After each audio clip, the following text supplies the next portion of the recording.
Extra Point with Jim Thunderbird and head coach Grant Redhead.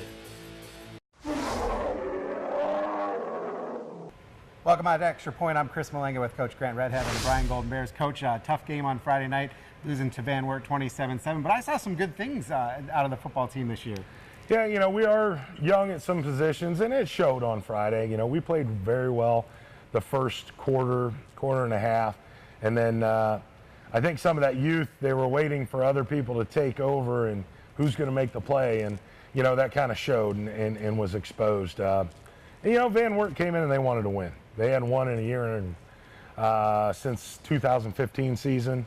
They went defeated last year, so, you know, we ran into a tough team. Yeah, and, you know, they had a guy back that had been out all last season, and now he's back, and he was involved in a lot of their coverages and their stunts and things like that, and help, you know, and getting you guys around, you know, so that was tough. And then you had Kelly, who's super fast, but early on it looked like things were moving. Guys scored with a nice pass to Royster, and you know, then we had a turnover down inside the 15-yard line, and that kind of kills momentum, doesn't it? Yeah, 3 turnovers are way too many. You know, it makes it tough to win a ball game when you get away 3 possessions. You know, the Kelly kid had a great pick on one of them. But the other 2 were preventable, and, you know, we've talked about those. You know, we knew we had to stop Jacoby Kelly and the quarterback, and we didn't stop either of them. You know, we weren't really playing our reads and our keys, and that's the thing we kept talking to kids. Play your reads, play your reads. That's where the youth comes in. Mm-hmm. You know, they get under the Friday night lights, and their eyes get real big, and they kind of get excited, and they just go instead of go where they're supposed to sometimes. Right. Forget what's going on in practice. Yeah, I think we fixed that. We took about an hour yesterday after practice, went to the school, broke up into 5 meeting rooms, and took positions and specifically watched the film with those positions to tell them what they did right and what they did wrong so they understand it. I saw some good play out of Zach Novus last year. He was injured, and so we didn't see him on a consistent basis, but very encouraging what we saw with him. He seemed to make good decisions, didn't seem to throw anything up where, you know, just throwing it away. I think he did a great job. Yeah, he did much better. You know, he ended the year strong last year. Yeah. He runs the ball more confidently this year. He doesn't tiptoe through there, and he also knows when he's got to pull it down. He had 2 sacks that he was in the pocket for almost 6 seconds, and I told him, I said, you have to have an internal clock. When it hits 4, you're gone. Yeah. You need to go if there's nobody open. We're still working on that, but, you know, the good thing is he had that much time. Bad thing is, when you got that much time and nobody's getting open, you got to take it and get what you can. That's right. You know, going into halftime, it was 20-7 going to halftime, and you figure that's not too terrible. And then you come out in the second half in that kickoff return. Is that just momentum killer? Yeah, it hurt. You know, we chose to pooch. We kicked it a little too deep, and it took a hop right to the Kelly kid, and he hit it full stride. Now, you know, we worked on kickoff yesterday and today. We actually ran drills to where they keep the ball inside and in front today.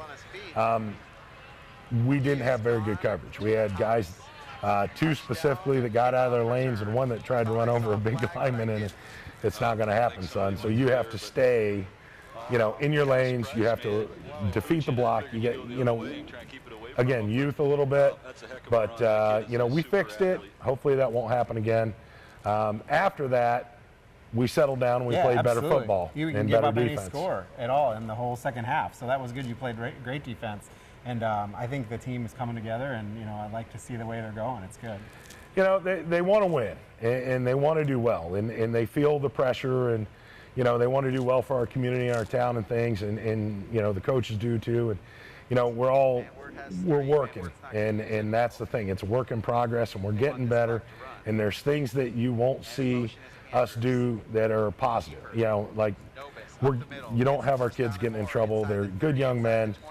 That's plus, and we're getting better on the football field. It's just we ran into a team that really was hungry to win, and you know, they were tougher than they were 2 years ago and last year. So, you know, my hat's off to them, but we need to get refocused and get a W this week at Woodward. All right, well, that's a good point to take a break. So we'll take a break. When we come back, we'll talk about Woodward after this.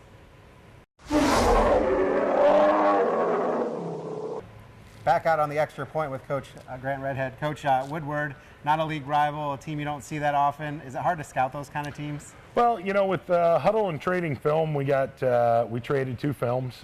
We saw them play Ottawa Hills, and we saw them play against St. John Delphus. And so we've got a good idea what they do. We picked up Woodward in place of Tiffin Columbian just because it's an hour away, not 2 hours away like Columbian. But you know, it's a game like anything else. We're playing on turf. They got a beautiful turf field, the lights, portable lights, but you know, I don't think the kids are going to notice. You know, they're just going to get out there and play, and they're definitely beatable. You know, they lost pretty big last week, so we just got to make sure we focus and play this week. Am I correct that they're a fairly new football team? That they've only been around a couple of years? They've had them off and on, okay. You know, but they play in the Toledo City League, and you know, Start and Bowser and Rogers and those schools. You know, they're everybody knows about them more than Woodward, but they've had athletics. They've been around, but they just this is the first time they've retained a coach in several years, 2 years in a row. So, you know, they struggle, but they're still a Division II school, and they're an hour away. Yep. What kind of offense do we see out of them? They are going to run the option. Okay. They have basically it's triple option out of 3 back and no tight end, 2 receivers. They've thrown 3 passes in 1 single game, so they're not a pass happy. They're going to run the ball. Okay. What about on the defense end? What kind of things are they going to do to throw at you? Defense 4-3. They run mainly cover 2. They'll run some cover 3, and they keep it pretty simple. And they rely on their kids' athleticism. They've got some kids with some speed, but you know, they play high. Hopefully we can get under their pads and move them around a little bit. All right, and anything funky on the special teams with them that you saw? They struggle to kick. They don't kick extra points. You know, luckily we have the advantage in special teams across the board with our kicker and our punter and things like that. You know, they average only 15 to 20 yards a punt. You know, we're up around 40, so you know, hopefully we can flip the field, have good field position through special teams, and maybe get some points off them. Okay. Any injuries of note to worry about, or everybody pretty healthy? No, we're pretty healthy. You know, we got a couple little dings and bruises. We had a lineman sprain his ankle on the field out there. He stepped in a hole, but you know, things happen, and he'll be fine for Friday. It's just give him a day off and let him ice it, and they usually recover quick. All right. Well, best of luck to you as you take on Toledo Woodward, Coach. Thank you. All right. Coming up, it's Bryan and Woodward right here on BMU Channel 3 and Q96.5, the Golden Bears Sports Network. Lincoln pregame show. Jim Funderburg along with Chris Malenga. We're at the home of the Polar Bears tonight. Toledo Woodward as the Golden Bears take on the Polar Bears tonight, Chris. And Battle of the Bears. Yeah, it's the Battle of the Bears tonight. Game also being brought to you tonight on WQCT, Q96.5 FM by newcomers Spangler and Brininger, Schaefer, Spangler and Brininger, Amerimaid Realty, American Family Insurance, Starks Heating and Cooling, Field Supply, and Fair Auto Repair. And the teams now both out of the locker rooms and ready to go. We've had the national anthem. About ready to flip a coin, see who's going to get this football tonight and get this thing started, Chris. About 4 minutes away from the opener here tonight on the road for the Bears. And I'm hoping that the coach is right, that his team just had a little opening night jitters, because this is a team that's not real deep. That they're playing tonight against Woodward, but I do believe they've got some speed, and it was something that kind of got them in trouble last week against Van Yeah, Wert. absolutely. That was what did get them in trouble, was the speed, and then those formations where they just used the same formation the whole night and ran out of it, passed out of it, and it was just something we had trouble figuring out. Well, we're going to take one more break before we get back here and give you the starting lineups. They'll be presented to you tonight by American Family Insurance. With that, we'll step away here on the Golden Bear Sports Network. Tonight's broadcast of Golden Bear Sports is proudly streamed by BMU Cable and High-Speed Internet. BMU is your hometown local provider for digital HD cable and high-speed internet. Call BMU today at 419-633-6100 or visit us on the web at cityofbryan.net. Go Bears from all of us at BMU.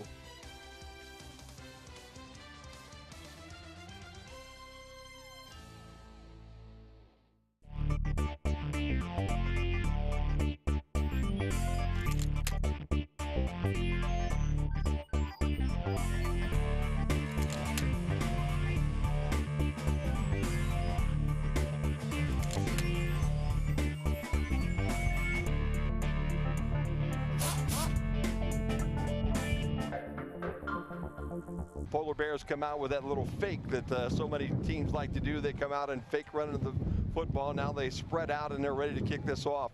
Ball will be dribbled right up the middle of the field. It's still on the ground. The Bears will follow it, and finally right around the 32-yard line.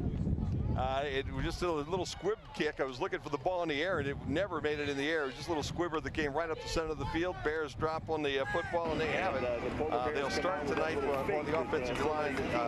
Ian Moore will be the right tackle. Keegan Brown, the right guard. Travis Beck, your center. Tyler Hartsock, the left guard. Chimmy Sanchez, your left tackle. Obviously, Zach Nobis is your quarterback. In the backfield is Noah Bandy.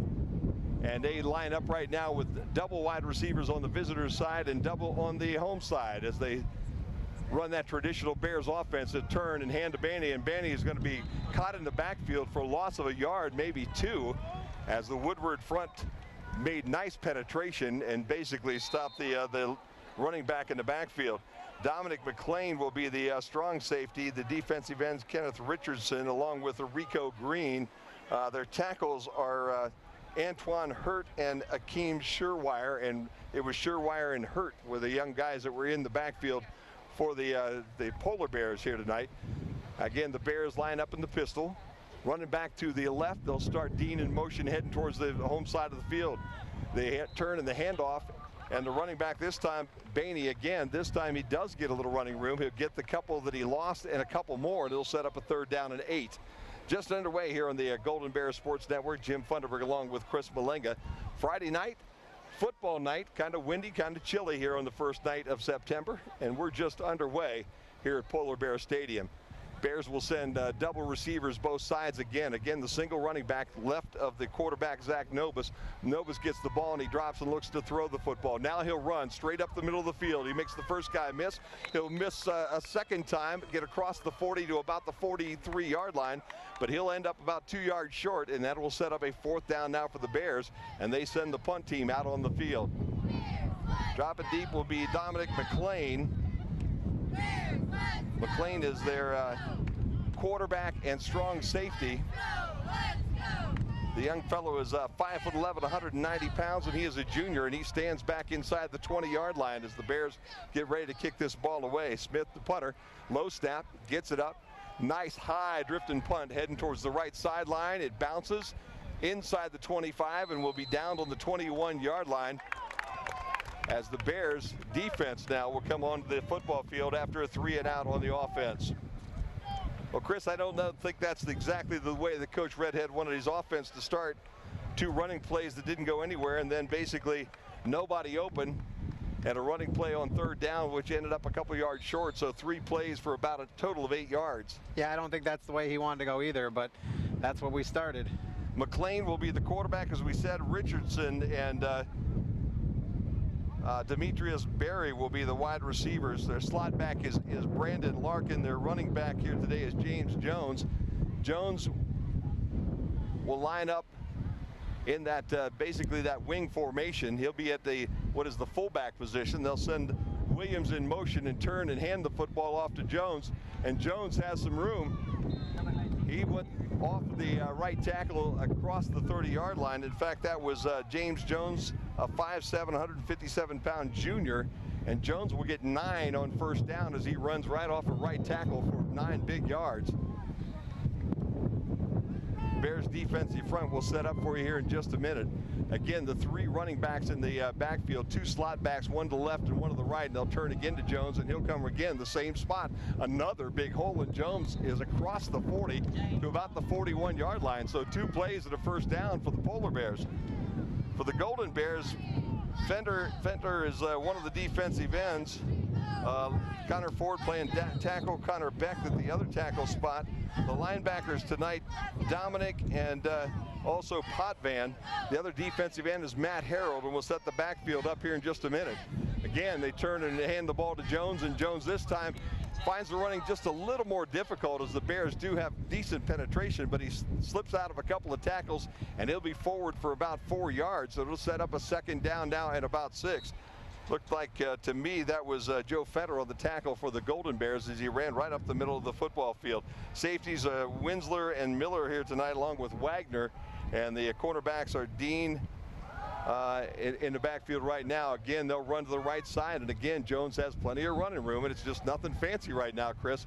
But the pickup will be about 4, and it's going to set up a 3rd down now and short for the Polar Bears. And the Bears defensive front not really being able to control that line of scrimmage. It's a long 1, 3rd down and 1. The ball just on the Polar Bear side of the 50-yard line as we're getting accustomed to this field right now. We're not anywhere near high enough to see numbers.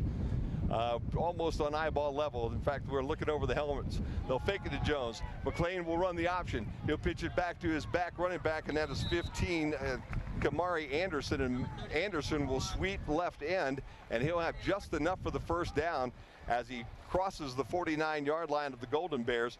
Give him a couple. It'll be 1st down and 10 at the Bears 48. 8:07 to play in the opening quarter. No score if you just tuned in here to the Golden Bears Sports Network on Q96.5 FM. Or on the Bryan's sports.com. Handoff turn again to Jones, and Jones again finds room, this time off left tackle. He'll be across the 45 and inside the 44 to almost the 43. So give Jones about 5 yards on that first carry. And I'll tell you what, Chris, we have not done anything against this running attack that we've seen so far by the Polar Bears. Again, 2 wingbacks, one to the right, one to the left of Dominic McLean. McLean now in the pistol look, and he's got Jones right behind him in a fullback spot. They'll turn and hand to Jones. Again, no, he faked it, and he'll sweep. McLean's around the left end, and he's up the sideline. He's on his way at the 15, the 10, the 5, and he's in for the touchdown. A nice fake in the backfield to Jones. The Bears bot on that one, and then McLean was able to find his way around left end, up the sideline, and he takes it in from 43 yards out. So Dominic McLean on a 1st down play goes 43 yards for the first score tonight. And the Bears find themselves down 6-0 here at 7:10 to play in the first quarter. Now this will be the interesting side. They do not kick according to the coach, so they'll go back in their traditional look. They got double wide receivers on both sides, empty backfield with McLean, the quarterback. He'll take the snap. He'll hand it, nope, fake the ball to the flanker coming around. That was Jones, and he'll take it himself, go right up the middle, and the Bears defense stiffens, and they will thwart the extra point try here and keep the score at 6-0. So a 43-yard touchdown run by Dominic McLean has the Polar Bears ahead of the Golden Bears, 6-0 with 7:10 to play here in the opening quarter. Looking for career opportunities? They're closer than you think. Northwest State has more than 70 degree and certificate programs, so you can start on the path to a rewarding career or take your existing skills to a whole new level. Your future is knocking. What are you waiting for? Opportunities await at Northwest State Community College. Find out more at northweststate.edu. At Krill Funeral Service, we are professionals with the sincere desire to reward every family who have placed their trust and confidence in us by being attentive to every detail, displaying the highest level of courtesy and compassion, and providing the greatest measure of respect for their wishes. As remembrance planners, our goal is to help families find joy in the way they choose to remember, honor, and celebrate the wonderful life of their loved one. Krill Funeral Service, we are experts at helping hearts heal.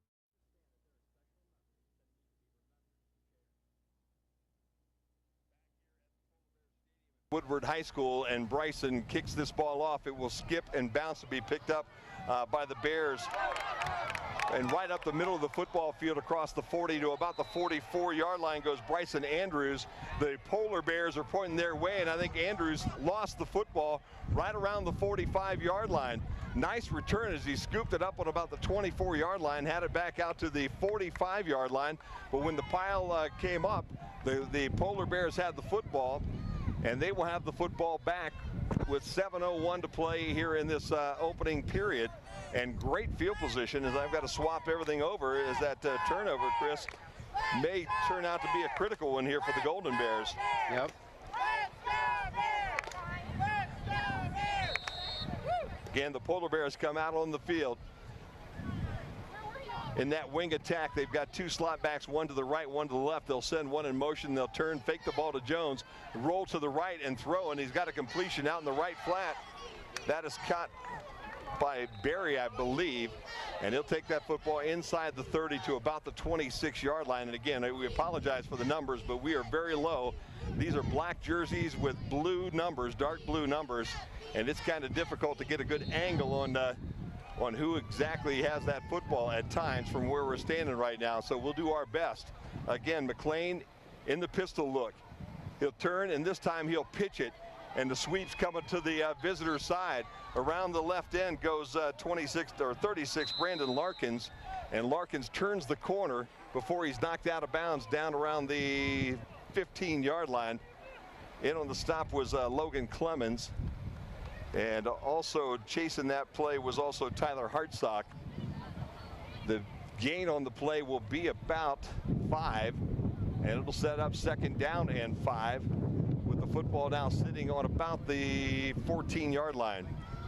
And we're trying to see through all of the teams right now and everything else. If you can imagine the bleachers that you normally have, and we got laundry on the field, so the penalty is going to go against the Polar Bears, it looks like, as we are marching this football back across the 30, not almost the 30, to the 28-yard line. So instead of second down and 5, it'll be first down and about 3. Did not see the signal on that, but they'd moved the ball back 5 yards. This time the Bears with some good penetration as McLean tries to turn and hands the ball off to Jones. There were Bears all around the backfield, so he spun out of the problem and got back to almost the original line of scrimmage. As he gets about 2, maybe 3, sets up a second down at about 10. Pretty much the same lineup here as they have James Jones in at the running back. They'll roll to the right, and now the pitch back goes to James Jones, and he tries the left side or the right sideline, and the Bears all over that one, waiting on it, and they saw that one coming. And a nice job by Spencer Winsler, the first guy over there, and then a host of Bears coming over to help just a little bit to run him out of bounds. So the loss will be about 3 on that play, and it'll set up a third down now at about 13. Again, McLean in the backfield in the pistol look. He's got Jones behind him, and he's got all his receivers spread out all over the football field. The Polar Bears want to take a timeout. We'll take one with them. 5:25 to play here in the opening quarter. The Bears trail. Plus allows you more control.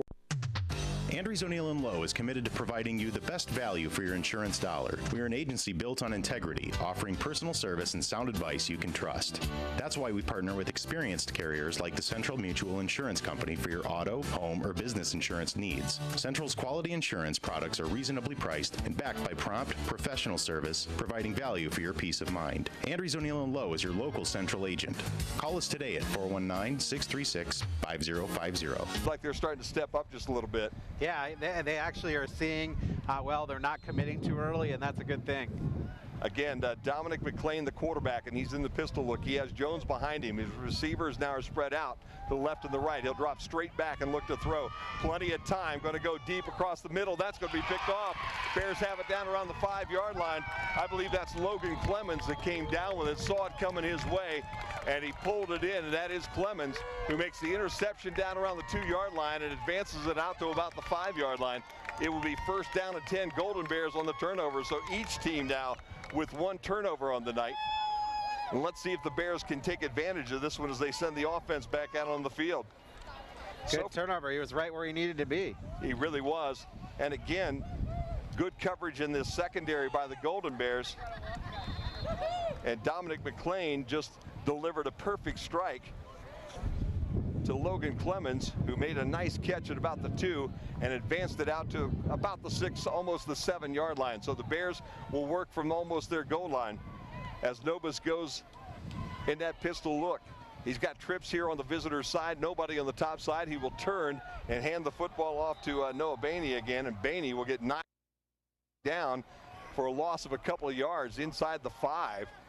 And basically the Bears just having a heck of a time down there on that line. Looked like it was Kamari Anderson or Eric Hodge. It was either 15 or 16. And again, we apologize for the inability. I just stood up on the back steps here right now, so I've got a little better look at this whole thing. But again, they're black jerseys with very dark blue numbers on them with a little tiny white stripe around them. The loss will be 3. The Bears have a second down at about 13. Nobis will drop in his end zone. He'll roll to the right side. Now he comes out across the middle of the field, across the 5 to about the 9-yard line before he is dropped there. First guy on the tackle was Lamontre Jones, the middle linebacker. Zach will get about 4 yards on that carry, and it'll set up a third down now and a long 7 for the Golden Bears. Football sitting right on the 9-yard line. They need to get out to about the 16-yard line to complete this first down. They'll send single receiver on the home side, a double receivers here on the visitor side. Again, the single running back in the backfield. Nobis drops. He's got heat. He drops a little screen pass off to Baney. Baney has some room. It'd be across the 10, across the 15. He'll be close to the first down. It's just going to depend on where they mark him, and he is still on the football field right now. And it looks like there was a fumble. Coach Redhead comes out immediately.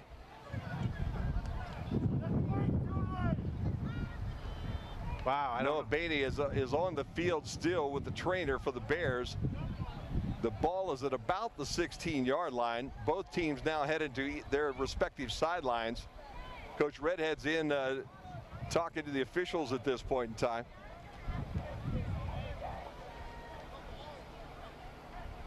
And I'll tell you what, while we're doing it, why don't we step away for just a minute. 3:43 to play here in the opening quarter. We've got a man down here on the Golden Bear Sports Network. Bears trail 6-0, and we'll, I believe it was enough for a first down, but we'll let you know when we come back right after this. They say there is strength in numbers. In Bryan, we have always taken pride in supporting our Golden Bear student athletes in all of their sporting endeavors. The Bryan Athletic Boosters now have a chance for you to get into the game. If you're Bryan proud, it's time to become Bryan strong. Whether you were a BHS athlete, are raising a BHS athlete, or just love supporting our Bryan High School athlete, this is your chance to be part of the BHS sporting community. Talk to any board member today on how easy it is to join, or contact us at 419-636-4536. You know, gathering with those we love, we get to catch up and we get to reflect on the past. It seems like every time we get together, I always learn something new. Here's the front page of the Columbus Dispatch when he won state baseball tournament, sliding into home plate. Look at that, the front page. And that's a neat picture. That was a great memory. I'll never forget that. At Oberlin Turnbull Funeral Home, we understand that there are special memories that need to be remembered and shared. On the feet and walking to the sideline.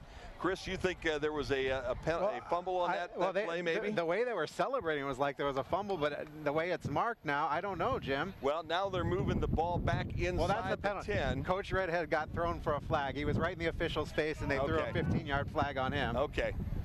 It appears to me Zach Nobis is on the football field for the Bears. So it looks like the Bears retained possession.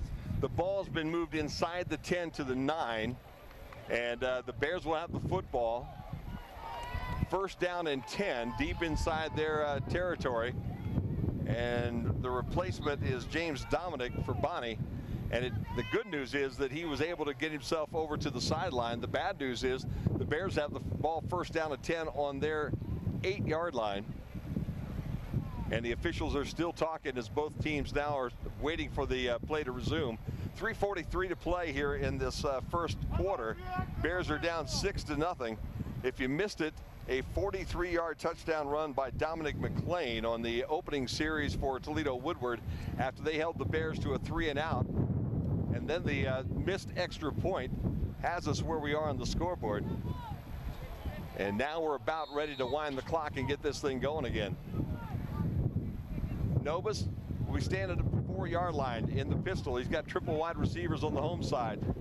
He'll send his back in motion towards that home side, and he'll roll that way and look to throw.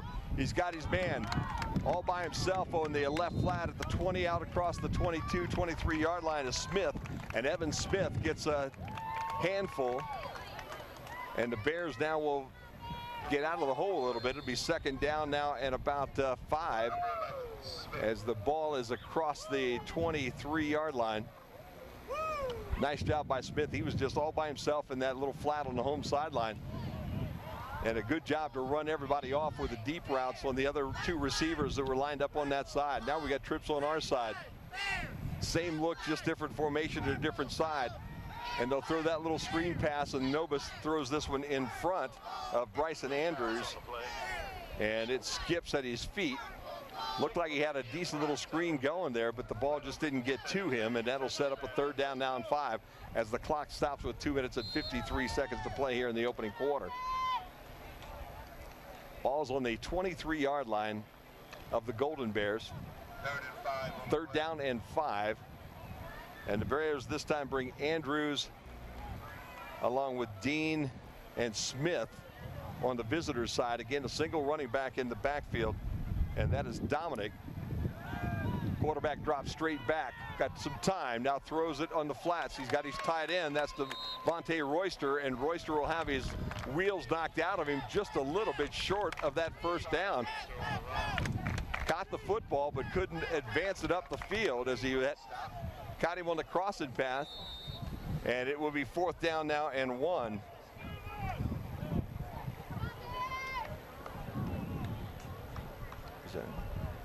So 4th down and 1. Last name. First name. Oh, Dominic James. I'm sorry. I got him flip-flopped. Thanks, Chris. Well, this is my opening game for everybody, and I didn't get much time in the last week or so, so I apologize if I butcher anybody here tonight. We'll be better next week.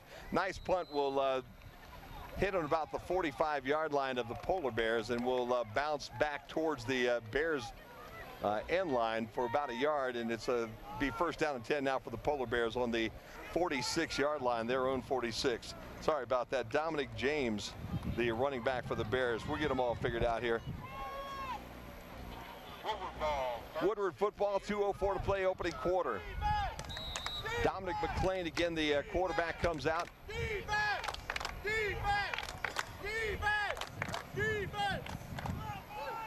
Jones again, the tailback. Wings to his right and to his left. And they'll turn and hand to James, and James has some room off left guard, but not a lot of it this time, just a couple of yards before he goes down. Nice job by the Bears as they come up and make the tackle. Wagner, one of the first guys there, and Harold also there on the stop. So a pickup is about 2, and it'll set up a 2nd down now and 8. They're being more patient and looking where the ball's going before they're attacking. Well, and again, I think that's what the coach was talking a little bit about. They're a little anxious out here on a Friday night. Double wide receivers go to the home side right now. 2 guys again, both in the slot, and again, Jones, the only running back at the fullback position. They send a guy in motion, and they'll pitch the ball to him, trying to sweep the right end, and no place to go as the Bears seal things off extremely well. And a big hit that time comes from number 10, Nate Miller. Number 10, Nate Miller on the stop for Bryan. As Nate Miller makes a nice play. The wingback that time was Damian Bryson, as they brought number 4 Bryson into the ball game. And again, they go back to their empty backfield set now, as they'll go with 2 wide receivers to the top and 2 to the bottom.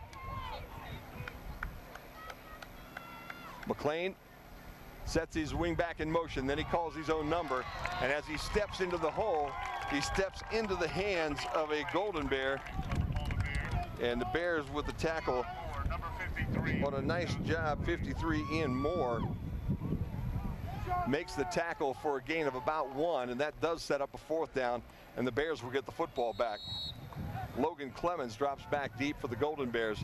Down under 20 seconds, and I'm not sure we're going to get this kickoff before the quarter is over, and it doesn't look like the Polar Bears are overly concerned about that idea, as they're up 6-0 as this first quarter quickly comes to a close. Down to 7 seconds, 6 seconds, and it's going to run itself out before anything happens. So that'll end 1. We've got 1 full quarter in the books right now. Bears trail the Bears. The Golden Bears unfortunately trailing the Polar Bears 6-0 here on the Golden Bear Sports Network. Darragh Shirky Ford Lincoln's employee discount is available to everyone, and the savings on new Ford trucks is incredible. I'm Dieter with Darragh Shirky Ford Lincoln, showing you the brand new 2017 Ford F-150 XLT. Has an MSRP of $42,040, with Ford rebates up to $5,250. With a Darragh Shirky employee discount of $4,335, bringing the price of the truck to $32,455, and you'll save up to $10,000 on this truck. Tonight's broadcast of Golden Bear Sports is proudly streamed by BMU Cable and High-Speed Internet. BMU is your hometown local provider for digital HD cable and high-speed internet.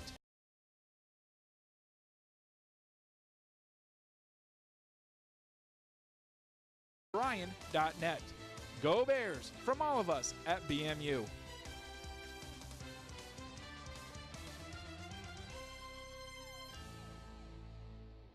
You know, gathering with those we love, we get to catch up. Fans right now, the Bears now will be going from your right to your left on that radio dial.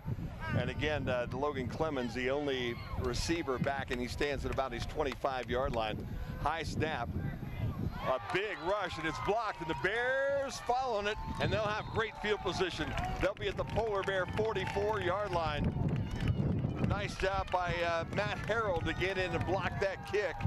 And I believe it was Winsler, Spencer Winsler, number 2, that landed on that football on the Polar Bear 43-yard line, and it'll be first down and 10 Bears. That was a nice effort there at that time, Chris, by Matt Harrell to get in and block that kick. Yeah, absolutely. So the Bears will go back on offense. This time heading from the right to the left. Again, the wind blowing right in our face, so the wind is not really affecting anything coming up and down the football field. It's blowing across the football field right now as they'll send triples to the top of your screen.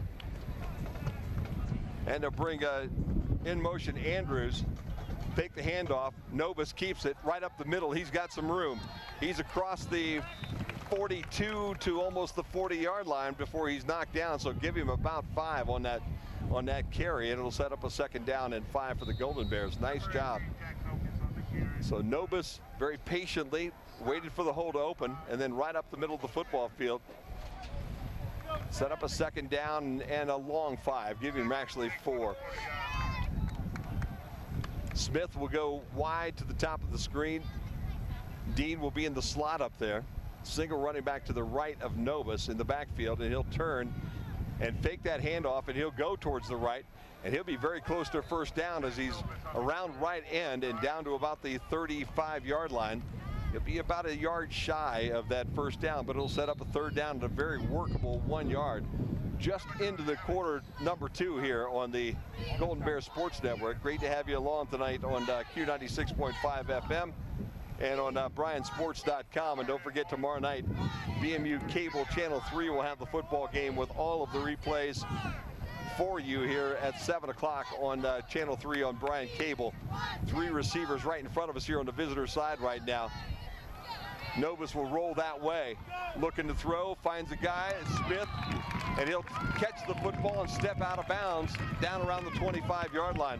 Looked like Zach was going to take off, but he was rolling towards our left, his left, and at the last second he saw Smith plant himself on a little out route down around the 25-yard line. He threw a strike to him right there.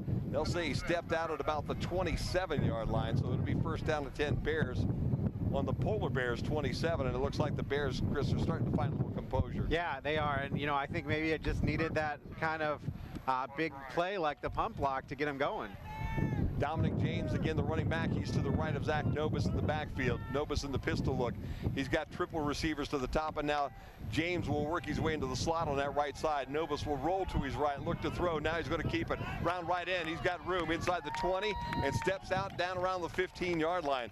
Nice job by Zach Novus, again, to look everybody off and then just take up the football field. Plenty of room between him and that 15-yard line, so a nice pickup of about 12 for Zach Novus, and another first down for the Bears as the clock stops with 10:18 to play here in the opening quarter. Well, right on the 15-yard line is where they mark it. Devontae Royster in the tight end spot, and he's tight on the right-hand side, but they'll turn and they'll hand it to James. James off right tackle. He has room. He's inside the 10, down around the 9-yard line. And the Bears get about a nice 6-yard pickup, running off that right side behind Ian Moore and Keegan Brown.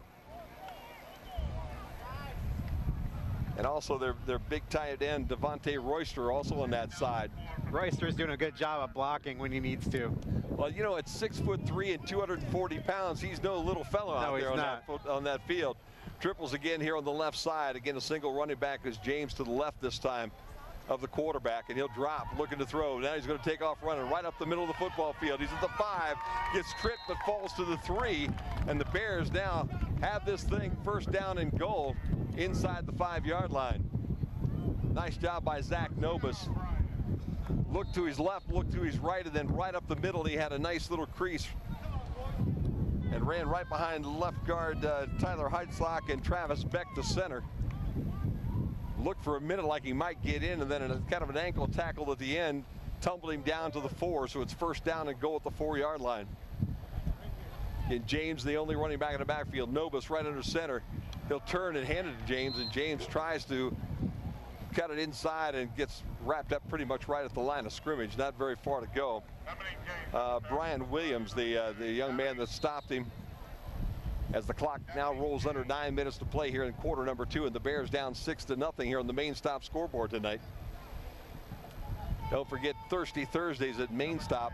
Any size beverage, fountain drink, coffee, cappuccino, only 79 cents. Bears with just one wide receiver, that's Logan Clemens, and he slid out on the left side. Everybody else bunched in tight.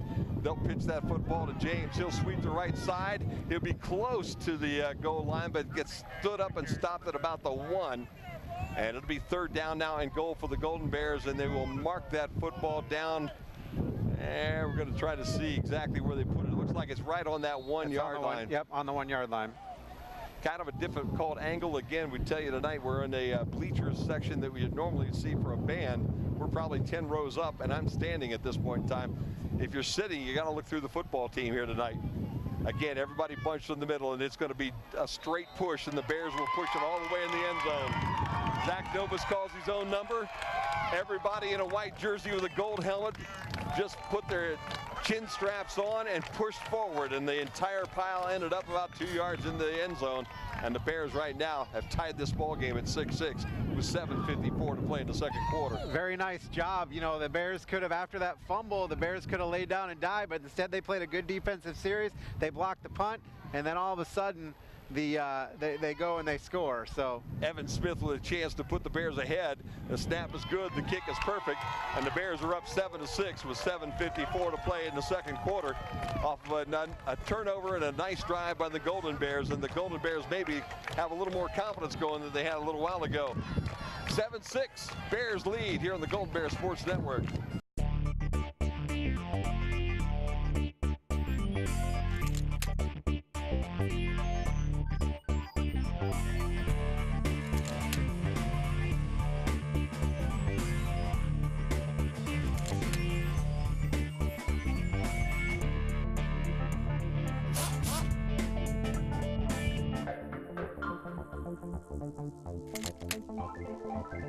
They say there is strength in numbers. In Bryan, we have always taken pride in supporting our Golden Bears student athletes in all of their sporting endeavors. The Bryan Athletic Boosters now have a chance for you to get into the game. If you're Bryan proud, it's time to become Bryan strong. Whether you were a BHS athlete, are raising a BHS athlete, or just love supporting our Bryan High School athlete, this is your chance to be part of the BHS sporting community. Talk to any board member today on how easy. As Evan Smith, who just kicked that extra point, gets ready to kick this football back to the Polar Bears. Smith with a high floater that's only going to go to about the 35-yard line. Pick there at the 35, still on the feet at the 40 at midfield, into Golden Bear territory and down to about the 35-yard line. And again, we'll have to grab a number as he comes up off the turf. It is 88. And 88 on their side is Bobby Gilliard. He's a 6'2", 190-pound wide receiver. He's a senior, and I don't think that was the guy you wanted to aim that ball at, but Gilliard brings it all the way back into Bears territory, and the Polar Bears will have the football at the Golden Bears 33-yard line when they open up this drive. Yeah, that's not good right there. That's 2 weeks in a row now, and it was a touchdown-saving tackle for Evan Smith. 2 weeks in a row, the Bears have given up big kickoffs. Little pooch kick that hit at about the 30-yard line on the Woodward sideline, and he brought it all the way across the field to the Bryan sideline and up their sideline into Bryan territory. The pitch on the sweeps going to Brandon Larkins, and Larkins sweeps around the left end. Got between a couple of Golden Bears, and they get tumbled down at the 30-yard line. So he got about 4 yards, maybe 5 on that opening carry, and that sweep has been relatively effective so far for Woodward. Again, they line up in that wing look is they have the running back in a fullback spot right behind the quarterback McLean in the pistol about 3 yards behind the center. And then they have slot backs to the right and to the left, and depending on the time, they can be wide or they can be very close. A jet sweep coming from the top of the screen around the right end and knocked pretty hard by Spencer Winsler, but a nice carry by number 10, Jordan Copeland, and Copeland was able to pick up the first down. Spencer Winsler with the stop, but the Polar Bears are in business in the Golden Bear end, down around the 15-yard line. They're at the 20, Jim. At the 20. Handoff again goes to Jones, and Jones goes off right tackle, and he just rumbles his way inside the 10, down to about the 6-yard line. We do have a flag in the middle of the football field, and we'll just see what the call is.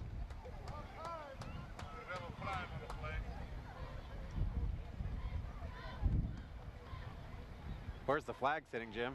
Sitting down there around the 18, right at the center of the field, and it looks like it's going to go against the Polar Bears. So probably a holding call right in the middle of that field, and that'll bring the football back to about the 28-yard line. And it'll set up a first down now at about 20 for the Polar Bears. Again, McLean in the pistol look. Jones right behind him. McLean will roll to his left, then pitch back to Jones. Jones around that left end. He makes the first Golden Bear miss, gets inside the 30 and down to about the 27-yard line before the Bears are over there to pull him down. And in on the stop for the Bears was Nate Miller. The gain is about 4. It'll set up a second down at about 16 as the football sits on the 26-yard line. Wing back to the right, wing back to the left. Again, the quarterback in that pistol look, and he'll turn and hand off, and the draw play comes to Jones, and Jones has a hole that gets him down to about the 21. And it'll set up a third down at about 9 here for the Polar Bears as the interior of that defensive front there for the Bears stiffened and tightened a little bit. Connor Beck, one of the guys on the tackle, and along with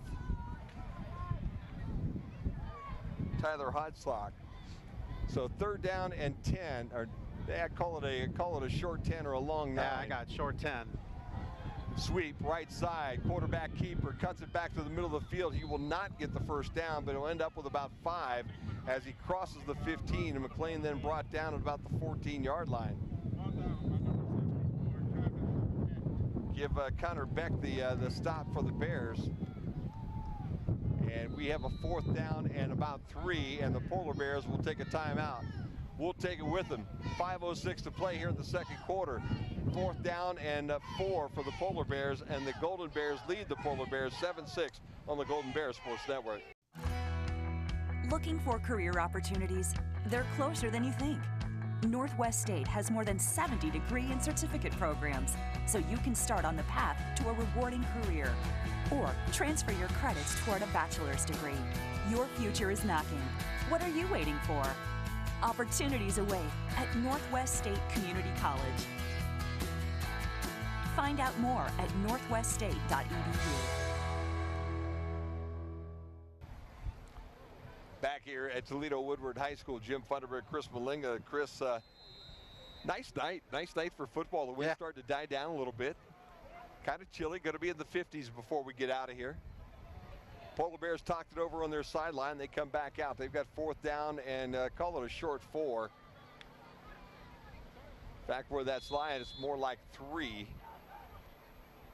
Come back again with that wing look as they slot backs to the right and to the left. Now about tackle wide. They'll turn and hand it off to the dive play, and Jones is going to be stood up. Devontae Royster actually in there at an end spot, and he made the tackle and stops the Bears from getting the first down. Polar Bears, that is. Pickup of about 1 for Jones. He needed about 3. Turnover on downs gives the football back to the Golden Bears down around the 12-yard line. Nice job there by the Bears defense to step it up. Well, you know, Devontae Royster played defensive end quite a bit. There was some conversation that I had heard that he was only going to play tight end this year, but you know what? He is a pretty solid dude down there on that defensive end, and he stood up there and made a play for the Golden Bears on that one, and it gives them the football back.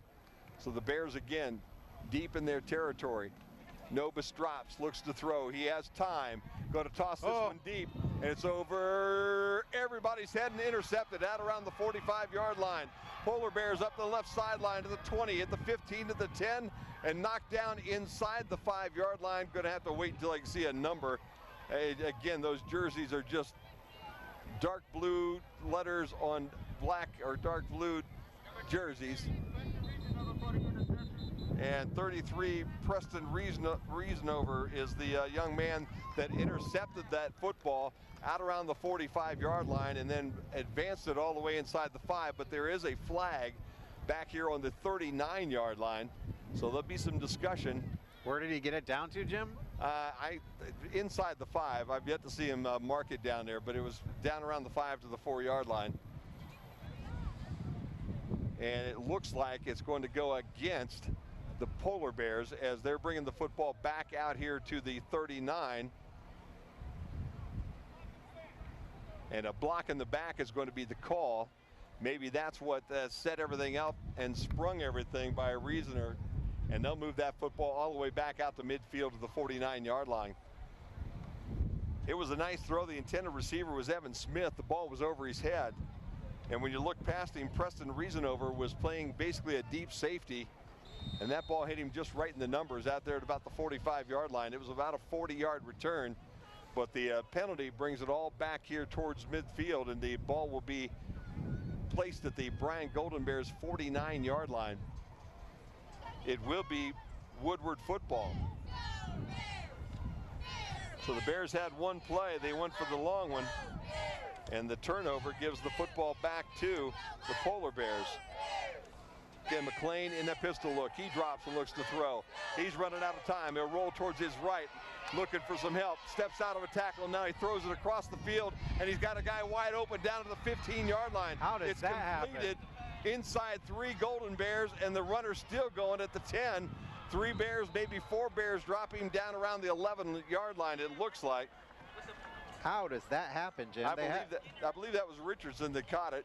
Yeah, I don't know, Chris. How did that happen?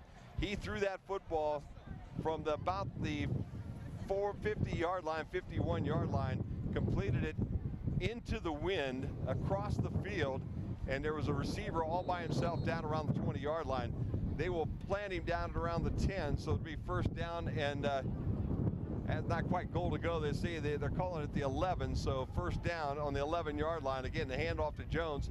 He breaks a tackle as he comes right up the middle of the football field, steps through a couple of Bears across the 10 and down to about the 8-yard line. I'll tell you what, Jim, they had that perfectly covered. Yeah. You know, they had the quarterback, and he just was patient and just chucked it up in the air. And that ball seemed like it hung forever. Oh, yeah, it was right in the wind. But he was all by himself, standing over there by himself with nobody around him when it finally got to him.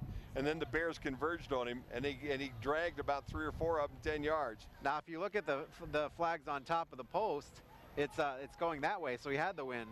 Low pitch is picked up. Flags everywhere. By James Jones. We have flags all over the place. In the backfield, as he sweeps the right end, there's 2 of them right in front of him, down around the 6 and 7-yard line. Bears almost had McLean as he was rolling towards his right. As he was going down, he pitched it back to Jones, and the flags will go against the Polar Bears again, and that will move the Polar Bears back closer to the 20-yard line as they set that ball down on about the 17, maybe the 18-yard line. Was it a block in the back again? I didn't see the official. It either had to be a hold or a block in the back again. McLean again, the quarterback, and he's in the pistol look. He'll drop, and he's going to look to pass. He dumps the ball off to Jones, who had set up in a little intermediate screen, and that ball a little bit too tall for Jones. Couldn't pull it down. It's incomplete. It'll be second down now and 17 for the Polar Bears. Actually, it's third down, Jim. Yeah, it is third down, isn't it? Fake the ball to Jones. Jones just basically went to the middle of the football field about 7 yards up and sat down when he threw him the ball, went right through his hands. Third down, 17. 3:16 to play here in the second quarter. McLean will roll to his left. He gets around Harold, throws down to the flat, down close to the goal line, and the ball is low and incomplete, clear on the opposite side of the football field. Looked like they made a catch, but it skipped. It hit the ground first, Jim. And the ball will be placed back at the line of scrimmage, which was the 17. It'll be 4th down now and about 17. As the ball's at about the 17, and they've got to get down to about the 1 to convert it. So call it at 16. As the Polar Bears head to the sideline for just a minute to chat with their coach. Well, they just completed a 51-yard pass earlier, so I'm not sure they got to worry about that. Quick, subtle get together over on the sideline. And they'll come back with that double wing look. And with that, they'll call their final timeout of the first half because things were not going the way they wanted them to go. So we'll take one with them. 3:07 to play, opening half. Bears up 7-0 here on the Golden Bears Sports Network. 7-6, I'm sorry, over the Polar Bears on Golden Bears Sports Network. An insurance policy is essentially a promise to pay for covered losses that occur to your assets. At Andrews O'Neill & Lowe, we take this promise seriously, from the minute you accept the policy to the moment the loss occurs and beyond. That's why we place your auto, home, or business insurance with an experienced carrier like the Central Mutual Insurance Company. Our expertise, matched with Central's quality products and service, provide you protection, security, and peace of mind. Andrews O'Neill & Lowe is your local Central agent. Call us today at 419-636-5050. Yes. Back here at Polar Bear Stadium at Toledo Woodward High School, the Golden Bears from Bryan lead the Polar Bears from Woodward 7-6. But the Polar Bears do have the football on their Golden Bears 17-yard line. But it's 4th down. 4th down. They need 16 for a first down. They put triples out to the home side. Single running back Jones back here and a single receiver. That's Kenneth Richardson here on the home side with us. McLean will roll towards the home side. Stop, throw across the middle of the football field in the end zone. It's a little bit too high. It'll go incomplete, and the football will go back to the Golden Bears. Nice job there by the Golden Bears. They didn't commit to try to make the tackle. They covered all the receivers and just overthrew that ball. Good coverage in the back of the end zone. I'd say Spencer Winsler back there. Nate Miller dropped back deep. And a nice job by Bryce Wagner as well. So not really much of a target for McLean to throw to in the back. He made the throw, but it was over everybody's head and out of the end zone. The ball goes back to the Bears with 3 minutes exactly to play here in this opening half. Let's see if the Golden Bears can make something happen. Royster back in at tight end. They'll go with triples to the top. Dean's the guy in the middle. Nobis all by himself in an empty backfield, as he has James on the right wing. He'll roll towards the right side. He'll throw to Smith. He's got the completion at the 25. Gets hit hard at about the 27. But that should be very close to a first down. In fact, it is plenty for the first down. And the Bears will move the sticks. And the clocks will stop while they do it with 2:50 to play here in the first half. Smith gets out to about almost the 28-yard line. So give him almost 11 yards on that as they move the clock again. Smith, Andrews, and Dean, the receivers here now on the visitor side as they flip-flop everything. Again, James in the slot. Nobis will roll. He's hit as he throws, and the ball goes straight up in the air, and Smith just had to knock that one down. Backside rush from the back defensive end got to Nobis just as he was about ready to let go of that football. I wonder if they considered it not to be catchable because the receiver or the defender from Woodward was all over Smith. Well, I think the ball was up in the air, and it was just kind of a jump ball because it was they actually hit Nobis as he's releasing it, so it just kind of fluttered out. And Smith really was just trying to pound it down the ground. He didn't want anybody to be able to catch it. Really wasn't aimed at anybody. It was a free-for-all out in the flat. It's the first time he's done that in the first 2 games. Bears will go doubles to the top, singles here to the bottom, and that's Andrews. Nobis fakes the jet sweep. No, it is the Dean on the jet sweep. Coming around the visitor sideline and out of bounds to stop the clock at about the 32-yard line. So Dean will get about 4. Nice job by Nobis to carry out his fake. I thought he had faked it to Austin Dean, but Austin had it. He advances it to about the 32. Give him 4. Make it 3rd down and 6. And the clock stops because Dean went out of bounds with 2:07 to play here in the first half. Bears again up 7-6 over the Polar Bears from Woodward. We'll give you a full recap at the half, but it's been a pretty good football game all in all. Both teams having some troubles keeping drives alive, and there have been way too many turnovers for both coaches. Screen pass down to James in the left flat, and he had to make one guy miss, couldn't make it happen, and he gets wrestled down after a pickup of a couple. He'll get across the 30 to about the 31. It'll set up 4th down and about 5, so give him 1. And the Bears will have to kick this football away with 1:45 to play in the opening half. This is the dangerous part of this football game, as Woodward's already shown us, Chris. These guys can get out in open space and they can hurt you. They drop back McLean, Dominic McLean, actually the quarterback. And he is back at his own 39-yard line. Smith will stand at his 16.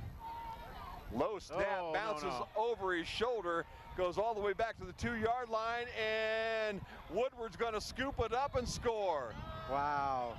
Bad snaps and a bad, even a worse hop as the ball hit right in front of Smith and then skipped right over his left shoulder, got all the way down to about the 1-yard line. And the young man that got it was the young man we talked about a little while ago, Bobby Gilliard. And the ball, basically, Smith was trying to find the football. Gilliard was the guy that was trailing. He saw it where it was as Smith and another one of the Woodward players were fighting for it down around the 1-yard line. He just came down, picked it up off the turf at the 1, and stepped across the end line. We had one of those last week too, Jim, where the snap was just way over Smith's head. He ended up having to chuck it down the field, and he just didn't have time to do that because they were closing in. Well, the turnover for the score puts the Bears down by 5. And Dominic McLean now will bring his offense back in to try for 2. Again, with that wing look on both sides, he'll keep the football, and McLean is going to be wrestled down for a loss of about 5, and we have flags everywhere. I don't know whether there's a face mask down there or what, but everybody saw the same thing. And 3 flags came. And let's see, they're going to Where's the flag resting right now, Jim? Well, there's 3 of them, man. Okay. Lock in the back. Yep, against, well, it's going to go against both teams, so it's going to negate that play. We'll do this again. Holding against the Bears and a block in the back on Woodward. And so that'll give Woodward another try. Good job by the Bears to be able to keep Dominic McLean locked up in the backfield. He wasn't going anywhere. But there was flags coming from the back judge and both the side judges, and they all landed about the same place down around the 5-yard line. So McLean again will bring his Polar Bears back onto the field, looks over to the sideline for the play. Lines up with the pistol with a wing back to his right and a wing back to his left. 2 wide receivers up on the home side. Now one of the backs goes in motion. They'll fake it to him, and McLean will try to go the opposite way. And let's see how he's close. And they're looking at the line judge right now. I don't think he got it. I could be wrong though. I'm still waiting to see. He was really close. Nice little misdirection there, but penalty again, Jim. False start. False start against the Polar Bears. There we go. That's why everything stopped, and the ball's now being marked at the 7-yard line. Kind of difficult to catch these flags tonight, Chris, isn't it, huh? You're looking through the Golden Bears entire team as you're heading down towards that end zone. I'm standing up at the very back row of the bleachers here. And again, as we said, the Polar Bears with a black uniform and a dark blue number with a white piping, and it's almost impossible to catch numbers off these jerseys. McLean will drop back. This time he'll look to throw. Here comes the pressure. He'll roll to his right, try to throw the ball to the back of the end zone. He's got his guy, and it's complete for the 2-point conversion. And again, we'll have to see if we can catch that number as he runs off the sideline. It looks like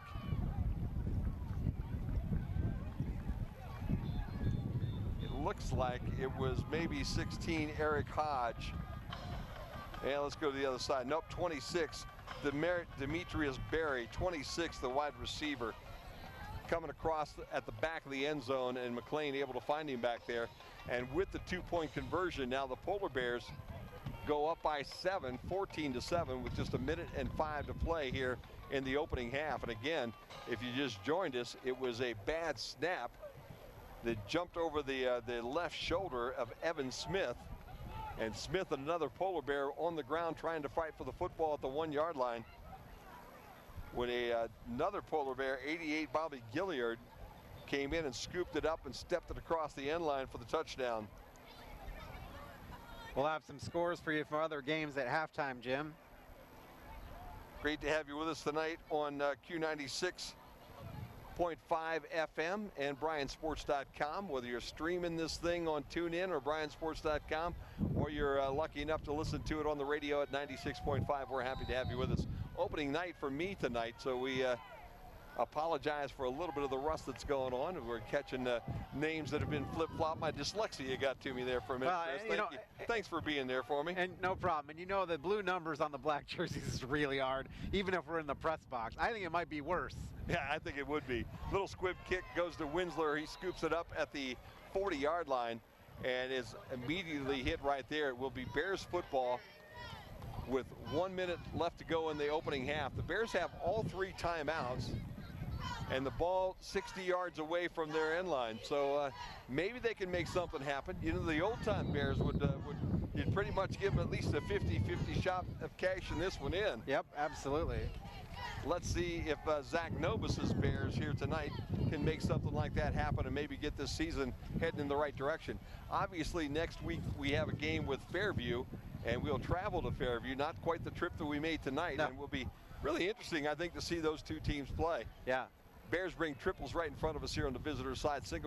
Double receivers on the top, and we'll go with an empty backfield look. Novus throws the ball quickly over the head of Logan Clemens and intercepted, I believe, by the Polar Bears down around their 45-yard line. So that ball just too tall for Clemens, went through his hands, and it was Hodge, Eric Hodge, 16, that was back there to pick that one off. Again, Clemens wide open. If that was a completion, he's into Polar Bear territory, and the Bears have some things going on, but instead the ball a little bit too high. Hodge, who's playing in a deep safety spot, had it hit him right in the numbers. He advanced it up about 5 yards, and the Polar Bears now have 54.6 seconds to try to add to their lead, which is 14-7 here at the Golden Bear Sports Network. Up on the main stop scoreboard here tonight, they're the guys bringing you all the scores. And again, don't forget Thursdays at the main stop. Any size fountain drink, coffee, cappuccino, only 79 cents. McLean looks to throw, and he dumps it over the middle of the football field. He's got his guy. He's in the Bears territory, and that looks to be James Jones, who advances it down inside the 40. And they'll actually spot him at the 35-yard line. The clock stops with 46 seconds left to go. It's the opening half as the clock will be wound again. Polar Bears with no timeouts. They've used them all. Clock is ticking with 43 and counting here to end this half. McLean will roll towards us here on the visitor side. Looks to throw, in the flat ball's tipped away by the Golden Bears. Nice job by Miller to get a hand in on that one to break up the pass that was intended for Jordan Copeland. You know, most nights you can also at least get the difference in size, but the Polar Bears special players, their specialty guys are about the same size. They're all about 5'10". They all weigh about 160 pounds. So it's not like one guy is 6'3" and another guy is 5'11". They're all about the same height too. And then you start to look at the numbers, and there's a lot of ones involved. Yep. McLean drops. He's going to run out of time.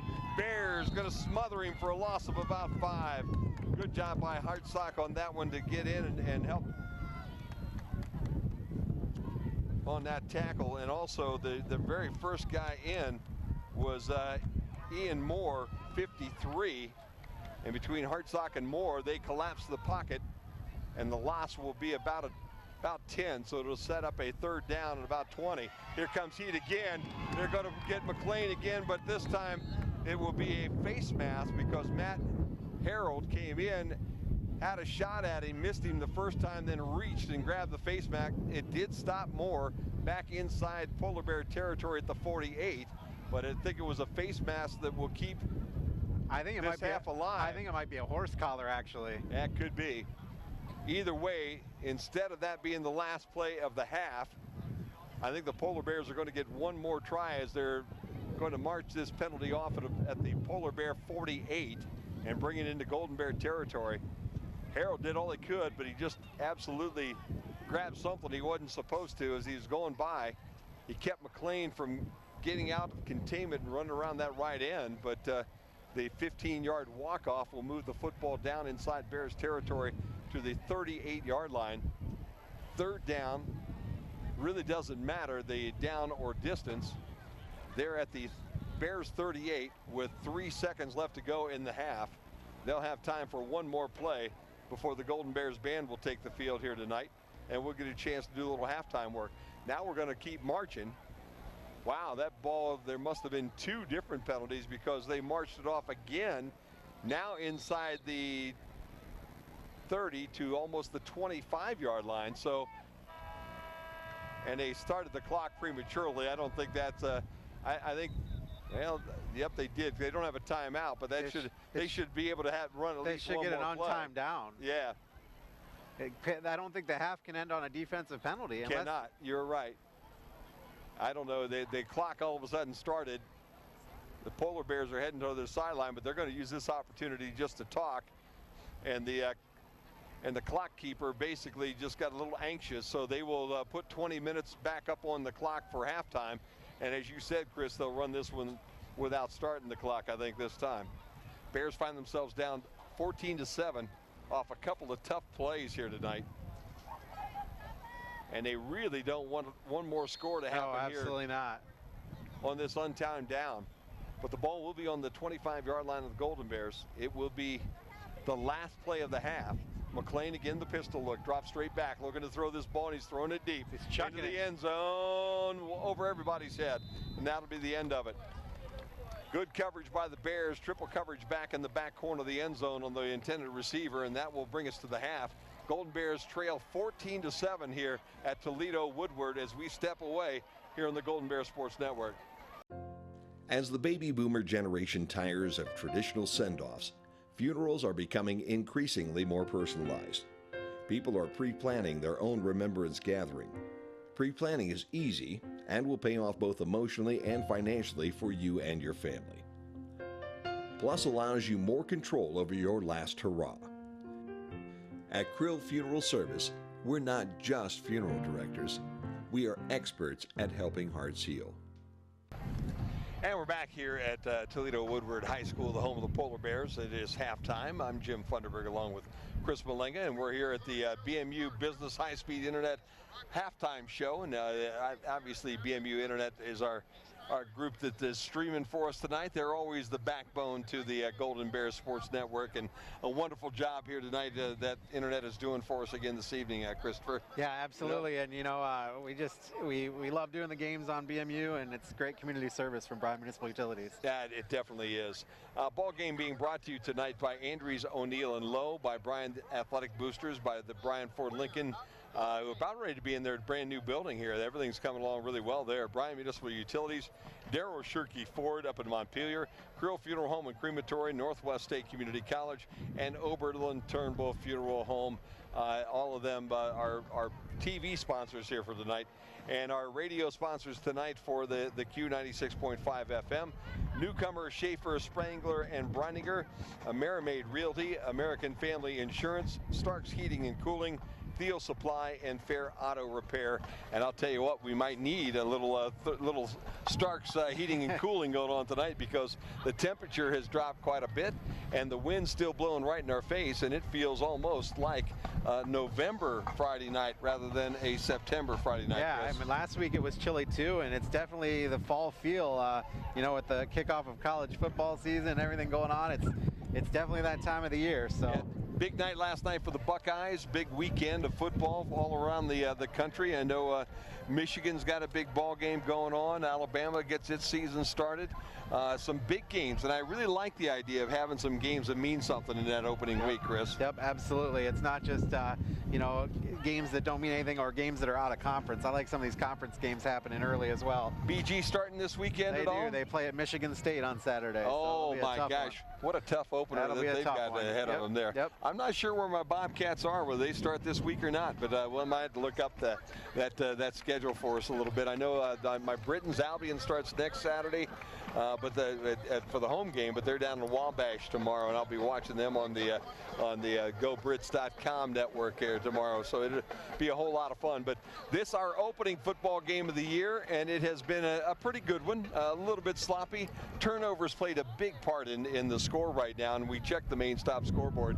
The Polar Bears lead the Golden Bears 14-7 at the half, and it came on a big turnover and a punt, a bad snap on a punt that caused an easy walk-in touchdown for the Polar Bears right at the end of that first half. Yeah, I mean, the Bears on the first drive for Woodward, the Bears did not do a great job. Woodward was able to march it down the field, but after that, the Bears defense, the Golden Bears defense, did a really nice job against Woodward. Yeah, they've done okay. The problem that they run into again has been the problem that we've heard about a little bit early on, and that is getting people in space with speed and being able to keep them from going the distance, because there have been a couple of returns that have set up short fields for the Polar Bears. But the Golden Bears, again, I would agree with you, Chris, have done a pretty decent job. In fact, both teams have done a relatively good job keeping the other team out of the end zone when they are deep in their territory. But tonight, it's been a kind of a tough situation for the Bears. Do you have a drive summary for these things, for the scores again? Well, I don't have a drive summary as much as I can give you a team comparison. There you go. That works just fine. Bryan, 5 first downs to Woodward's 8. Bryan got 3 of those by passing, 2 by rushing. Woodward got 3 of those by passing, 4 by rushing, 1 by penalty. Bryan is 1 of 3 from third down. Woodward is 1 of 5. Woodward went for it 3 times on fourth down and didn't get it. Total yards, Bears only have 42 total yards to 192 for Woodward. 27 of those yards were passing, as Zach Novus was 4 of 7 passing. He is averaging 6.75 yards per pass. 77 yards passing for the Toledo Woodward Polar Bears. For Dominique McLean, he is 3 of 9. Rushing, Bears have 15 yards rushing on 16 attempts. Woodward 115 yards rushing on 22 attempts. Bears were penalized 1 time for 15 yards, and the Polar Bears penalized 5 times for 40 yards. And actually, they were penalized 2 times for 30 yards for the Bears. We had 2 penalties there. Bears lost 2 fumbles through 2 interceptions. Woodward lost 0 fumbles, and they threw 1 interception. And that's what we got basically for the Golden Bears and Woodward. Well, the Polar Bears started it all off with a 43-yard touchdown run by their quarterback, Dominic McLean. The extra point, as the coach told you in the pregame show, they do not have a kicker on this team, really. So they did not try to kick the extra point. They tried for the 2, and it was unsuccessful. So that put the Polar Bears up in the first quarter, 6-0. The Bears came back in the second quarter, and they actually went ahead 7-0 as 7-6, as they had a quarterback sneak by Zach Nobus from the 1.5-yard line that tied the game at 6, and then the extra point was good by the Bears, which by Smith, to make it 7-6, and that's where we were until late in that second quarter, when Smith lined up to punt the ball and give the ball back to Woodward. They were deep in their own territory. The ball basically skipped at about the 25-yard line of the Golden Bears. It took a really bad bounce off this AstroTurf, or this nice field turf that they have. It's a wonderful field and a wonderful stadium, actually. But it took a real bad skip, and it caught the left shoulder pad there of Smith and went over his head and rolled all the way down to about the 2-yard line. He and another Polar Bear were wrestling for that football down around the 2 to the 1.5. Neither could come up with the ball. It was really in a bad spot. It was on the back leg, basically, of one of the Polar Bears. Smith was on the other side towards the goal line and was trying to reach back and get it. And in the meantime, here comes number 88, Bobby Gillard, who came flying down the football field, saw the ball. Neither of these kids could find the football, picked it up at about the 1.5-yard line, and then just stepped over the end line for the touchdown that made it, at that point in time, 12-7. And then they got the conversion. The extra points were made that time for 2. A pass play in the right corner of the end zone made it 14-7. That left about 3 minutes to go in this the first half, and the Bears and the Polar Bears and the Golden Bears both each had an opportunity as the Bears got the football back, turned it right back over to the Polar Bears, but the Bears with some pretty decent defense in that last minute or so of the ball game of the first half to keep the Polar Bears out of the end zone. And so we stand here with the main stop scoreboard at 14-7. Polar Bears ahead here at halftime at Woodward High School. And all in all, it's going to be interesting to see how this second half plays out, Chris. The Golden Bears are going to have to cut down the turnovers and start to be able to figure out a way to get that ball to into that end zone if they're going to be able to win this ball game again tonight. Again, you can probably hear the wind in our microphones. It's blowing right in our face. It's blowing across this football field, and I think it's picked up again in just a little bit. I thought it died down a little while ago, but it's at full mast again here right now, probably 20-25 miles an hour coming across this football field. And I'll tell you what, the Bears are outside because there isn't a locker room facility for them, so they've been doing that with the chill during the halftime as well. They're not going to be able to get warmed up. Why don't we take a break? Well, before we do that real quick, I've got the Charettes have been twisting my arm over here.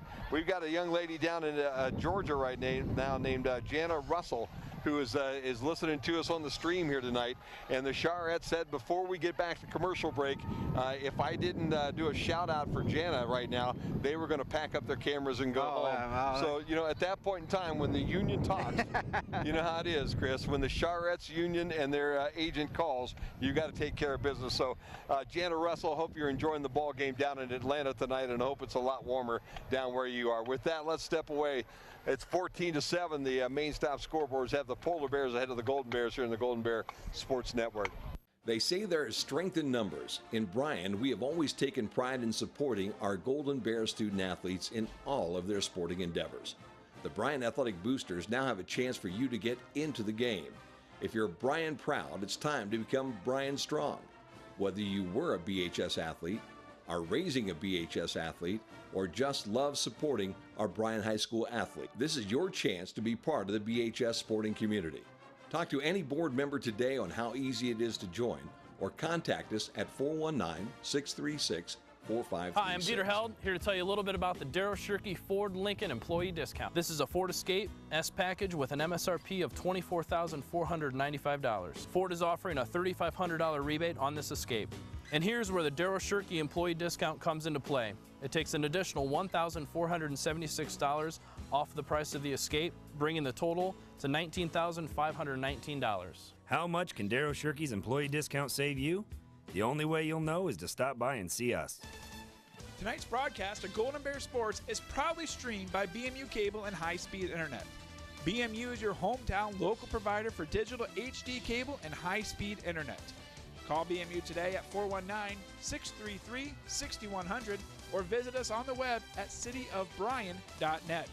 Go Bears from all of us at BMU. You know, gathering with those we love, we get to catch up and we get to reflect on the past. It seems like every time we get together, I always learn something new. Here's the front page of the Columbus Dispatch when he won state baseball tournament, sliding into home plate. Look at that, the front page. And that's a neat picture. That was a great memory. I'll never forget that. At Oberlin Turnbull Funeral Home, we understand that there are special memories that need to be remembered and shared.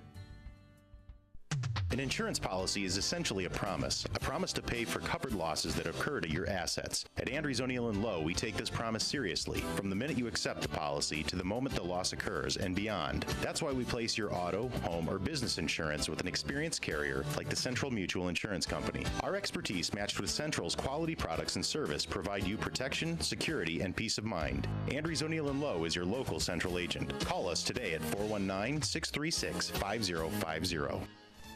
Tonight's broadcast of Golden Bear Sports is proudly streamed by BMU Cable and High-Speed Internet.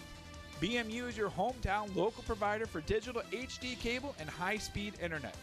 Call BMU today at 419-633-6100 or visit us on the web at cityofbryan.net. Go Bears from all of us at BMU. This is my story.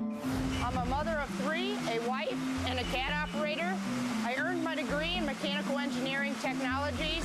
Now I have a career doing exactly what I studied. I learned more, now I earn more. As the baby boomer generation tires of tradition. Smalinga and Christopher, there's other games being area tonight. Why don't you catch everybody up? Yeah, Van Wert is beating Wapak 13-0 at the half. That's Van Wert could go 2-0 on the season. So, Montpelier over Evergreen 14-7 that game at the half. Ottawa Hills is leading Ayersville 13-6. That score is kind of surprising to me. It's Edgerton beating up on Eden 41-zip. Pandora Gilboa, Tiffin Calvert 13-0. It is Hicksville or Crestview 24-20 at the half. At the half, Delta is beating Rogers 13-0. Listen to this score, Jim. At the half, Marion Local up 21-0 on Patrick Henry. Liberty Center is 10-0 over Napoleon at the half. Wayne Trace over Macomb 19-8. Don't have Ottawa Glandover and St. Mary's are 0-0 into the third quarter. Wow. Tenora is losing to Wasion 24-0 at the half. St. John's 17-0 over Perrysburg at the half. Columbus Grove down to Lipsick 7-6 at the half. It is Antwerp and Hilltop. Don't have a score for them, sorry. Holgate and Waynesfield Goshen are tied 7-7. It is Paulding over Fairview 8-6. Wow. Swanton is losing to Toledo Start 14-7. Bluffton, and now we're getting into soccer. So that's all the ones we have. Oh wait, Liberty Benton's beating Archbold 20-18. Shawnee over Defiance 42-7. And I think that's going to be it for our football scores. There you have it. I'll tell you what, some interesting scores. Montpelier, Evergreen. Obviously, we know that Evergreen does not have an awful lot of talent. They're a very young team. Again, very, very thin program at this point in time. So that is an interesting game. That Van Wert game with them coming out, that's a good situation. But I'll tell you what, I'm from the Marion local, more of the Marion local area, and that can be a pretty mean football team. Yeah, it really can. It's not really a surprise. Nah, so Patrick Henry, that'll be fun to see how they do play. Now, let's bring up a point here right now that you and I were discussing as we're back into that last 3 minutes, and we'll take a break here, one more break before we kick off this third quarter. They bring temporary lights in here. They're not very tall. They're just up probably about 20 feet, and there are dark spots all over this football field. So it's a beautiful complex. It's a beautiful field. It's a wonderful track, but unfortunately, with the things that they have to deal with, I guess, here, there are going to be an awful lot of dark spots on this football field in the third and fourth quarter, Chris, and it's going to make it almost impossible for us to catch numbers. We thought it was hard to get a dark blue number off of a black jersey in the first half. Wait till you try to pick them up here in the shadows here tonight. Look at that. I mean, we're looking over at them right now. You can't see a number worth anything. So. Yeah, it's going to be hard in the second half. So we apologize right now for the difficulty in picking up these numbers, but it is, if you're here, you'll understand. If you're not, imagine a dark blue number with a little white piping around it on a black jersey, and that's what you're going to see. Yeah. That's what we're trying to pick up here right now. And the other thing is, we said a beautiful facility, but they don't have permanent bleachers. These bleachers are more like temporary bleachers. We're sitting in a section that a band might sit in, very small. They don't even have permanent bleachers on the home side, and there's no press box. It wasn't like they wouldn't let us in their press box. There is no press box. And so what's very interesting to me is I use, as the statistician, I use the scoreboard to kind of help me where the ball is, and they haven't been right all night. Yeah, they've had a hard time spotting the ball. So it's just a big mess, and it's just an interesting situation here. Like I said, beautiful school, beautiful field, but the rest of it is a little to be desired. So it's going to be difficult, but it is 14-7 on the main stop scoreboard right now with the Polar Bears on top of the Golden Bears. We'll step away. The kickoff of the third quarter is right after this. At Krill Funeral Service, we are professionals with the sincere desire to reward every family who have placed their trust and confidence in us by being attentive to every detail, displaying the highest level of courtesy and compassion, and providing the greatest measure of respect for their wishes.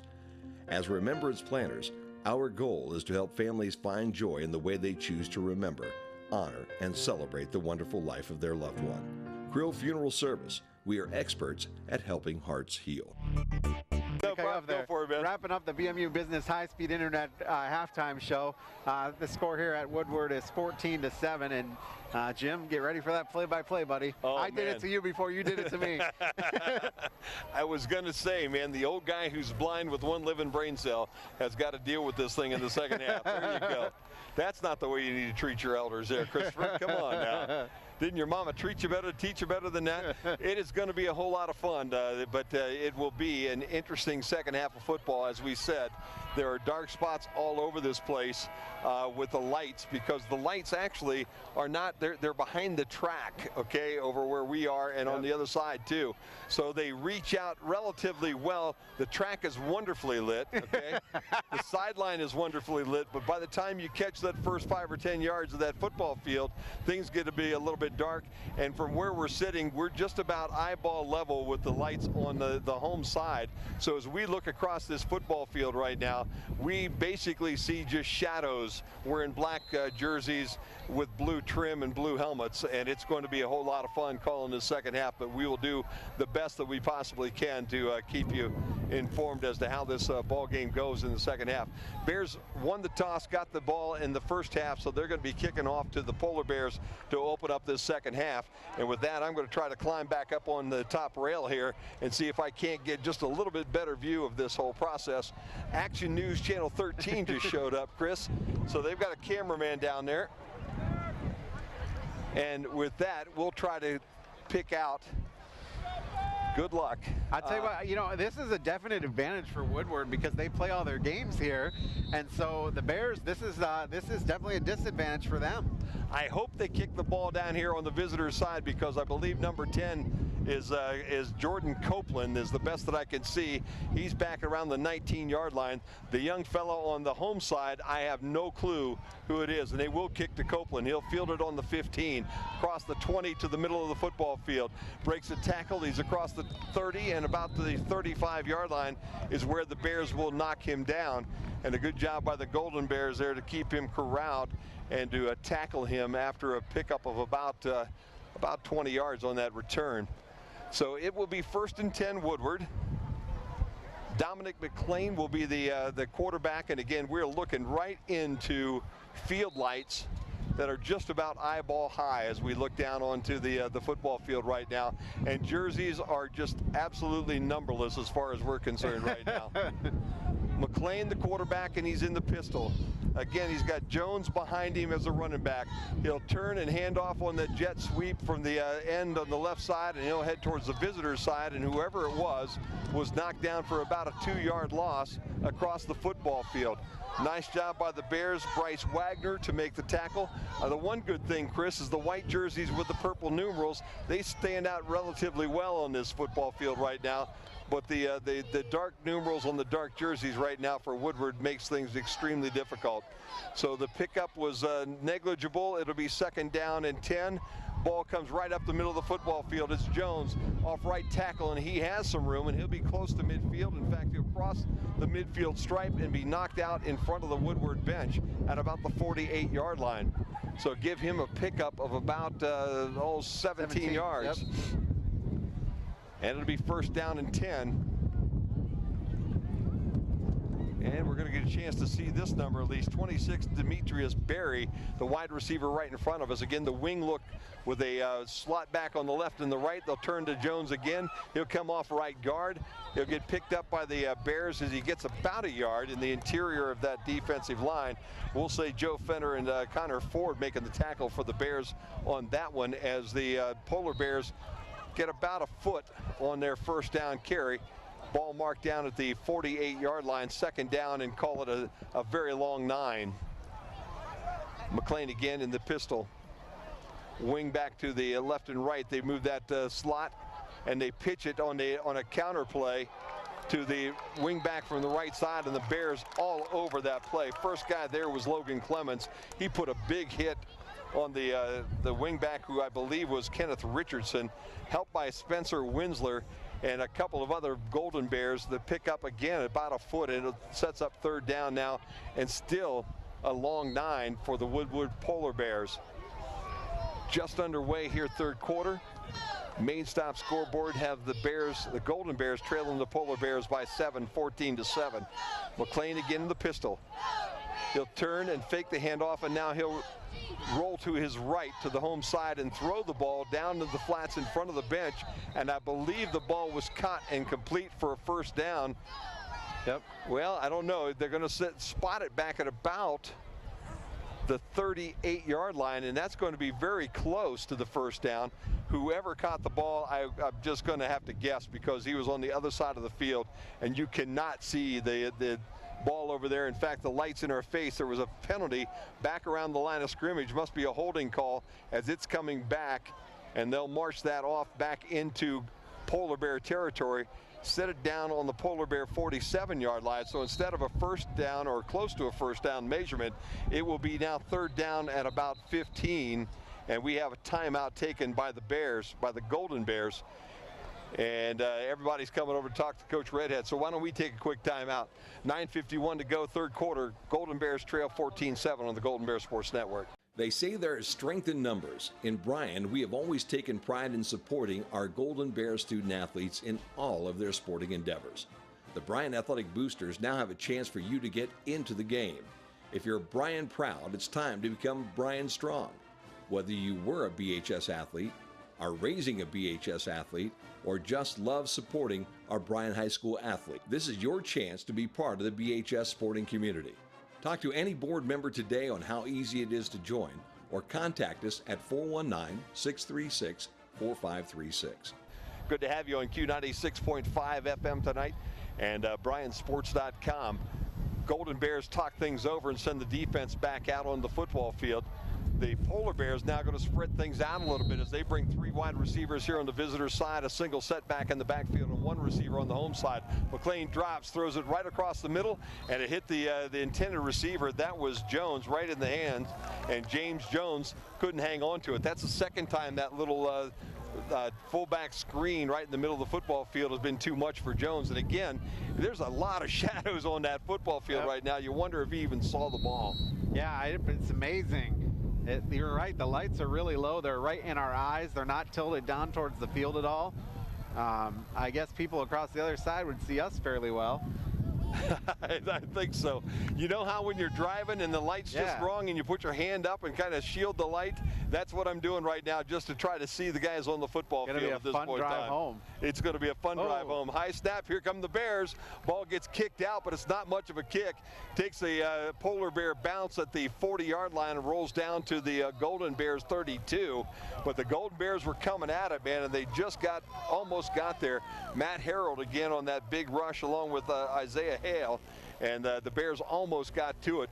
McLean got the kick away, but it wasn't much of a kick, and the Bears will have great field position as they'll have the ball on their own 32-yard line, first down and 10 for their first opportunity of the second half. 21-yard punch, Jim. Gotta like that. All right, let's see what the Bears can do now to maybe move this football. Their first drive of the third quarter. And Zach Nobis will lead them out. He'll be in the pistol look with a running back to his left, and I believe that is Dominic James, but I'm not sure. They'll send Smith in motion from the visitor side to the top side. It is James. He'll roll to the left and drop and throw and complete. Nope, the ball is dropped over in front of the Woodward bench, and the ball was thrown to Bryson Andrews. Would have been a pickup of about 7, but the ball was dropped, and it's really hard to see that side of the field, so I'm not sure whether it was a good pass. No, I think he hurried that and threw it really super hard. Okay.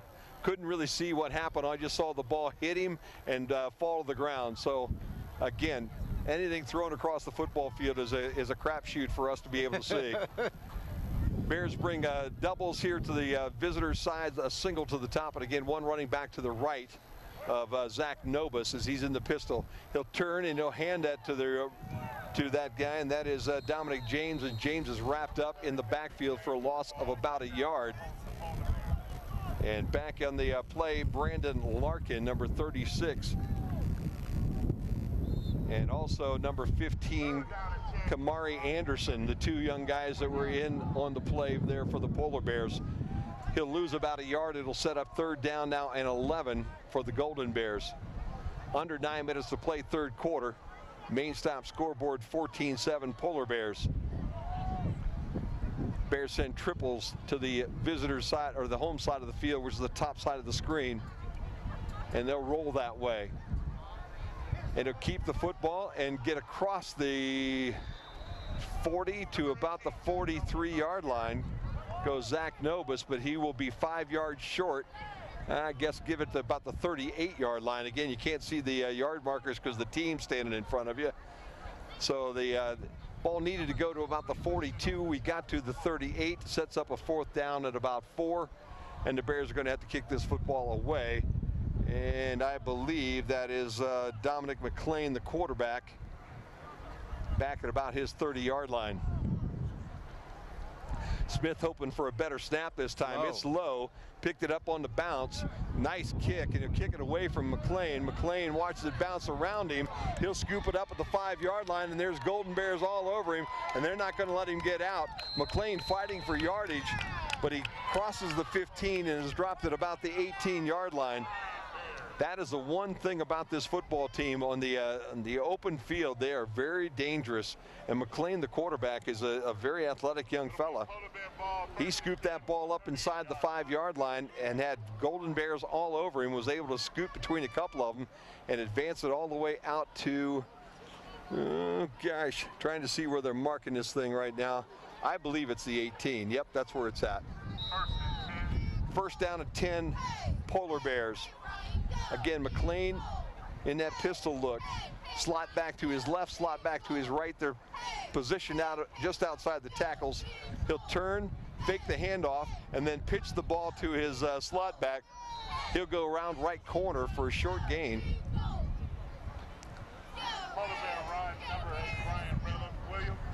And that was Bryan Williams on the carry. And I believe Joe Fender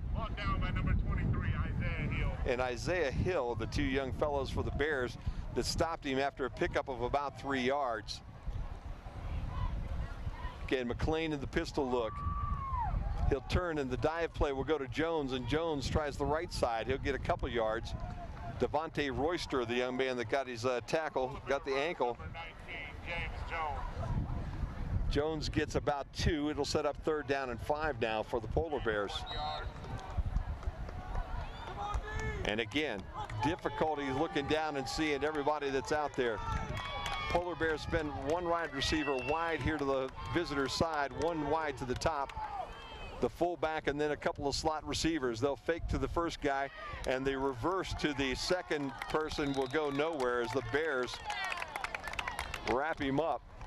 Little counter action there to the first slot receiver, and then the turn back and pitch back to the receiver, the slot receiver from the visitor side, and the Bears had that one sniffed out and they stopped him for no gain. So it's 4th down now at about 5 for the Polar Bears, and the Golden Bears will drop a single receiver back. That is Logan Clemens, and he'll be right around the midfield stripe.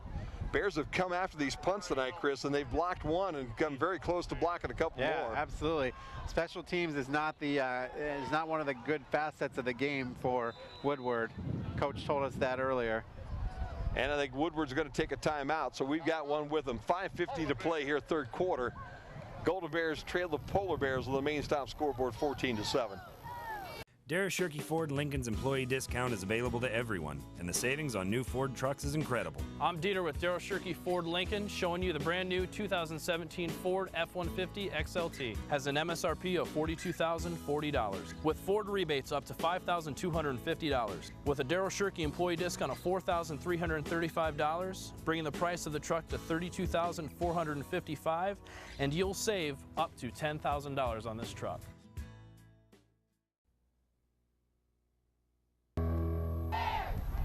Back here at Woodward High School, Jim Funderburg, Chris Malenga, 3rd quarter. 4th down and long for the Polar Bears, and they're about to kick this thing away as McLean will drop all the way inside his 10. And the Bears will drop Logan Clemens just on the Bryan side of the 50-yard line. They look like they're coming. They are pinning those ears back, and here they come. Good snap. Good rush, but he gets the kick away. Not a great kick. It will bounce towards the Woodward sideline and go out of bounds on the Woodward side of the 50. And the Bears will have great field position as they'll be 1st and 10 at about the Woodward 43-yard line. So about a 19-yard kick, Chris. Yep. Good field position for the Bears. Now they need to make the most of it. Tell you what, you've got to make something happen and start to take control of this football game. You've had your opportunities. Yep. And now it's time to make it happen. Let's see if they can do just that. Bears again in that pistol look. James, the running back to the left side. Dean comes in motion from the visitor side to the other home side of the visitor side, and Novus keeps this one. He'll go off left tackle, and he'll pick up about 4 yards on that opening run. Second down now at about 6. I wouldn't be at all surprised if the Bears just don't try to maybe run this football against this Woodward defense. Yeah, they got the wind at their back right now. Although if you look at this flag down here at the real flag, American flag, it looks like it's going the other way, but the end zone flags look like they're going towards with the Bears. It's an amazing stadium, buddy. Dominic James, the running back, they'll hand it to James. Left side, he's got room. He'll get the first down as he's inside the 30 to about the 29-yard line. Give him about 6 and a first down for the Bears as we've broken the 5-minute mark here in the third quarter. Bears looking to get down and maybe tie this one up as they trail 14-7 on the main stop scoreboard. With 4:58 to play here in the third quarter. Probably can hear the wind in our microphones. It does swirl around here, and it is kind of nasty out here tonight. Yeah, it really is. James again, the running back. He is to the right now of Novus, who's in that pistol look. They've got the trips on the visitor side, and they send Andrews in motion the other way. Hand off to James on the counter. He's got room, and he's up the side, middle of the field. He's inside the 20 and down to about the 18-yard line. And I believe that's going to be very close to a first down. They're going to mark him at the 20-yard line, and yeah, the 21-yard line. He needed to get to the 20. So give him 9 on the carry. Clock moving at 4:19 to play in the third quarter. Novus again in that pistol look. James to his right now with triples on the visitor side. Andrews goes in motion toward the home side. They'll fake the ball to James. Novus keeps it up the middle. He'll have the first down. He's inside the 20 and close to the 15. And this looks like the way to win this ball game to me, Chris. Yep. Keep the ball in the hands of your running back and your quarterback right now, and see if the big uglies on the front line can open up some holes. Ball's down at the what is that? The 14, roughly around the 15-yard line. Again, difficult to see out here tonight, and that's not just because of my trifocals. It is like we're in darkness. Dean comes from the home side to the visitor side. The handoff goes to James on the counter. He'll get a yard, maybe 2. If you're around with us early, Noah Bonney took a big hit earlier in the ball game and has not been back in the game for the Bears. So Dominic James has played pretty much the rest of the way. Antoine Hunt was the young fellow that got the tackle, and the ball sits right on the 15, it looks like. Yep, no gain there, basically. So it's second down and 10. Ball right in the middle of the football field. And the Bears with the triples on the home side right now. Again, James, the only backfield, he'll be to the left of Novus. And we have some movement, I think, up front. And I'm not sure whether it's against Woodward that moved. Really having a hard time seeing anything up there. It's against them. And they'll move that one 5 yards down to the 10. But we're looking right in. We're about light height. Okay, aren't we, Chris? Huh? We are. And we're looking now to the left corner of the end zone, and we're at about the 45-yard line of the Bears. Only the true science nerds will get this one. Science fiction nerds. There are 4 lights, as Captain Picard would say. Yes, there are. And I'm going to see that the whole way back to Toledo. Bears put triples wide on the home side of the football field. Novus will run that way. Around the corner, he's going to the end zone, and he leaps and falls into the goal line, and the Bears now make this a 14-13 game. Boy, you could see that one coming. All of the wide receivers up on that top side of the screen got nice blocks, and Zach Novus saw what had happened, and he just made his way towards that left corner.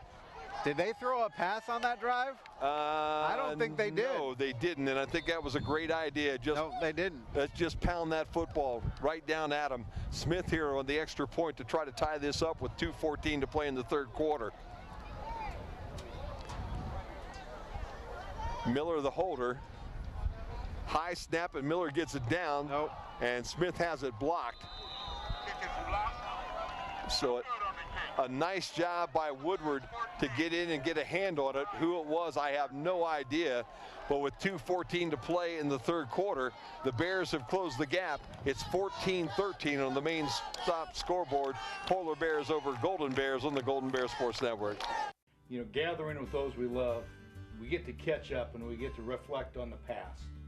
It seems like every time we get together, I always learn something new. Here's the front page of the Columbus Dispatch when he won state baseball tournament, sliding into home plate. Look at that, the front page. And that's a neat picture. That was a great memory. I'll never forget that. At Oberlin Turnbull Funeral Home, we understand that there are special memories that need to be remembered and shared. Back here at Woodward High School, Jim Funderburg, Chris Malenga. We've played most of the third quarter, and we've got a tight contest going here as the Golden Bears trail the Polar Bears by a point, 14-13 on the main stop scoreboard. And the Bears will kick this one off again to a couple of guys back there. I believe Copeland again on my side. And whoever is on the home side right now back at the 20-yard line with Mr. Copeland, I have no idea what his number is. Wapak and Van Wert are now 13-13, Jim. Oh, good ball game right there. And Evergreen up, or down on Montpelier 14-7. Let's hope Smith kicks this to Copeland again. It goes to Copeland, who'll catch it on about the 18-yard line. Straight up the field, right into the arms of a bunch of Golden Bears at the 25-yard line. And a good job by the Bears special teams to get down there and make the tackle. In fact, that was Dominic James that was one of the guys that were down on the coverage of that kick. And a nice job by the Bears to keep them where they wanted to. Dean, also Austin Dean, one of the guys down on the coverage, and the Bears do a good job to put Woodward in a bit of a hole. They've done pretty well with this, Jim. You know, yep. Last few minutes of play. Starting to kind of get the hang of this football thing, aren't they, Chris? Yes, they are. Clock has stopped at 2:08 to play third quarter. Woodward has the football. And McLean again comes out with that wing look. Although this time they go into a more conventional look as they'll put two wide receivers on both sides. And the wing back's now in the slot at this point in time. Trying to spread the Bears out. Fake the handoff. Nope, it's a jet sweep. He'll head towards the home sideline. And the Bears smoke that one out immediately. The gain, if anything, is going to be very small. As James Jones, the tailback, was the young man that was running the jet sweep. Nate Miller with the tackle. They'll give Jones a couple on the play. Yeah. Give it the second down now and 8. Under 2 minutes to play in the third quarter. From a very dark Woodward High School here tonight. I'm going to try to take a picture of my notes here tonight so people can understand. I can't really even see my my lineup that I carry on a clipboard here at night to be able to even read the numbers off my clipboard, let alone see them on the football field. McLean's got the wings a little tighter right now, and he'll turn and fake the handoff to Jones. He's coming straight up the middle of the football field, made a couple guys miss, found a little bit of a crease, and is out to about the 45-yard line. So McLean with a nice pickup of about 20 yards, and that will be a first down for the Polar Bears. And it is almost impossible to see that fake, where that football goes when Dominic McLean makes his move. Looking into these lights right now. McLean again, that pistol look. He will turn and fake again. He's going to try the left sideline. Makes the first guy miss. Now he's got open running room. He's at the 40, the 35. Bears holding on at the 25, and they'll throw him out of bounds. That was Winsler who saved a touchdown down around the 25-yard line. So that's about a 21-yard pickup for McLean, who faked the handoff, waited for the hole to open on the left side, and then scooted through that hole and just basically outran everybody to the sideline. Winsler was the last line of defense. He grabbed him and pushed him out of bounds down around the 20, 29. 29-yard line is what they're saying. 27-yard pickup. I'm saying the 25. They got it on the scoreboard of the 29. I think the handoff and the dive goes to about the 20. Okay. That's a pickup of 5. I think he was about the 25. They had it on the scoreboard at the 29, Chris, you're right. But I think they were off by 4 yards that time. As you said, they've been off most of the night as well. Minute and 8 to play. Nice folks. So we met a bunch of them on the field, talked to their coaches. Seemed like a great group of guys trying to keep a football program alive here at Woodward High School. You got to give them kudos for something like that. McLean will keep this football. He's got trouble in the backfield. Now he pitches it back to his running back, James, at the very last second. And that, Mr. James was saying, was a bad decision, as James will be dropped for, in fact, that was Williams. He'll be dropped for about a 7 to 8 yard loss, and he is still on the sideline. Winsler with a big hit on the sideline, along with a couple of his buddies over there. I think Andrews was one of them. And Williams still slow to get up off the turf, right in front of his bench, back around the 27-yard line. They're going to say his forward progress was marked at the 25. That's the original line of scrimmage. In fact, they'll say the 26, and it'll set up a 3rd down and 11. The Polar Bears took the timeout right now with 39 seconds to play here in the 3rd quarter, I believe. That will be their 2nd timeout of the 2nd half. Could be a couple more scores if you want. Sure, please. Edgerton is beating Eden 48-0.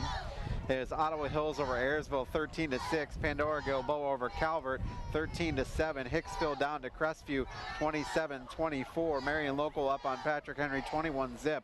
Delta over Rogers 13-0. Wayne Trace over Macomb 19-14.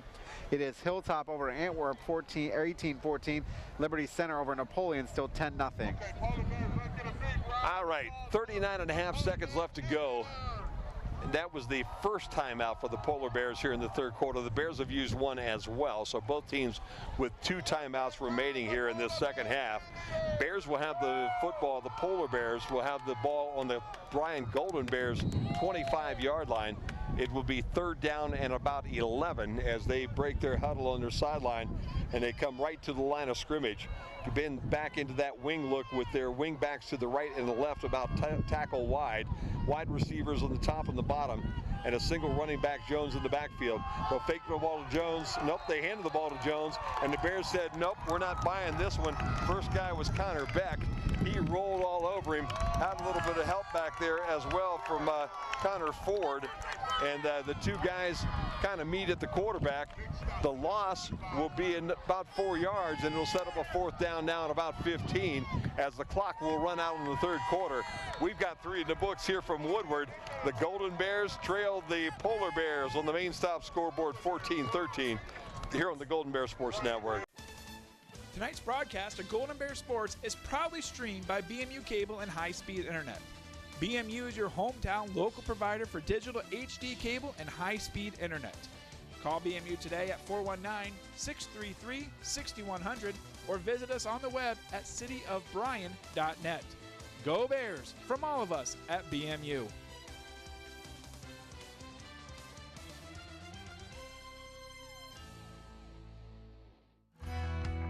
Looking for career opportunities?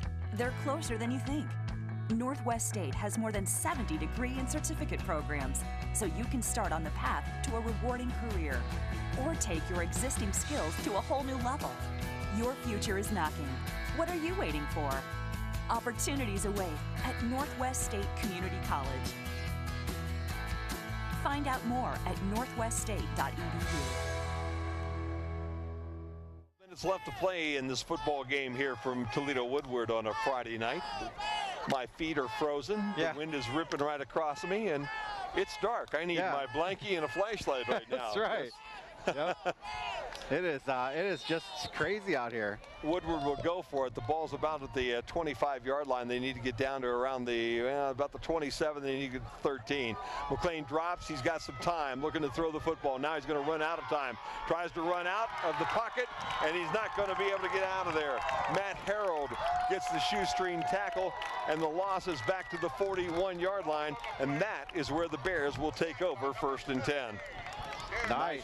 Yeah, nice job by Matt Harold. 11-yard loss on there, but more importantly, the Bears have the ball. as we start the fourth quarter of play.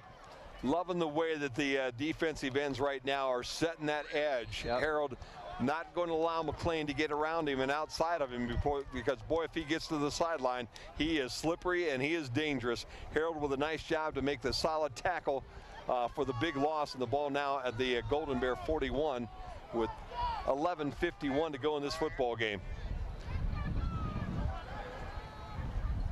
Novus in that pistol look. Andrews goes in motion. He'll turn and fake the handoff, keep the football, left side, up the middle of the football field. He's at the 45-yard line, so give him about 4, maybe 5, as they'll spot him at the 40, actually the 46, almost the 47, so give him a legitimate 5 yards on that first down carry. Absolutely. Nice job by Novus. He faked the handoff to James and just went right up the middle. Second down now. They're saying 4 on the scoreboard. I'll agree with it with the placement of the ball. Bears will send wide receivers to the top and the bottom. They've got Dean in the slot, and he'll come from the home side to the visitor side on the dash. Novus keeps it right off right guard. He's got enough for the first down as he crosses the midfield stripe, and he's into Woodward territory. Give him about 8 on that pickup. It'll be first down and 10 Golden Bears at the Polar Bear 47-yard line. Clock is moving, 11:04 to play. I like this whole idea, Christopher. Yep, the absolutely. heck with the passing on these guys. Let's just pound it right down their throat. See if you can't get your first win here tonight in Toledo.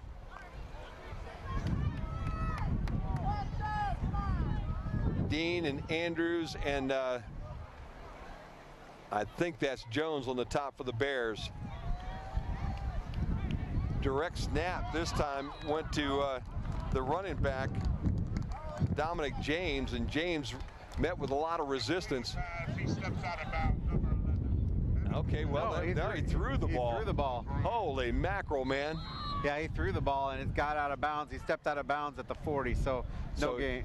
Well, pick up about 6. Nice gain, yeah. I tell you, I totally lost that ball entirely. I thought that went to Evan Smith. James was being ridden backwards about 5 yards, and Nova still had the football, and he hit Smith. You're right, Chris, on the Woodward sideline. Nice job. Pistol look again. This time James does have the ball right up the middle of the football field. He will be across the 35-yard line for a first down. So give him about 5 on that carry. And again, a little draw play by the Bears is working extremely well. The interior of that offensive line for the Bears doing a good job as this night goes on. Wearing down this Woodward team. You know, the one problem they've got, Chris, they really do not have a lot of depth on this football team. So I would bet that the Polar Bears getting a little tired here tonight. Pistol look again, running back to the left. Dean goes in motion from the visitor side to the home side. Novus keeps it. He'll try the left side. He has a hole. He's still on his feet. He's inside the 30 to about the 27-yard line. Give him 8 yards on the carry. Set it up at second down at about 2. And I like what Zach Novus is doing right now. Very patient, looking for that hole, waiting for his line to open that hole, and then squirting through that for a nice pickup. Yeah, and he's reading the holes very well. Like he when he doesn't see something happen, he goes again. James with the counter on the right side. He's close to the first down as he's down to the 25-yard line. And they're going to mark him actually at the 26. So it'll be third down at about a yard. Short by about a yard. 9:28 on the clock and counting here in the fourth quarter. And the main stop scoreboard has the Golden Bears down by a point, 14-13. But they are driving.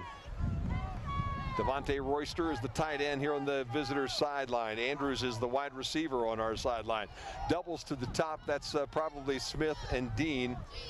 And they'll throw that little screen to Dean, but it's over his head and into the Woodward sideline. So make it fourth down now and 1. Oh, I don't know why you do that on 3rd and 1. Clock stops with 9:02 to play.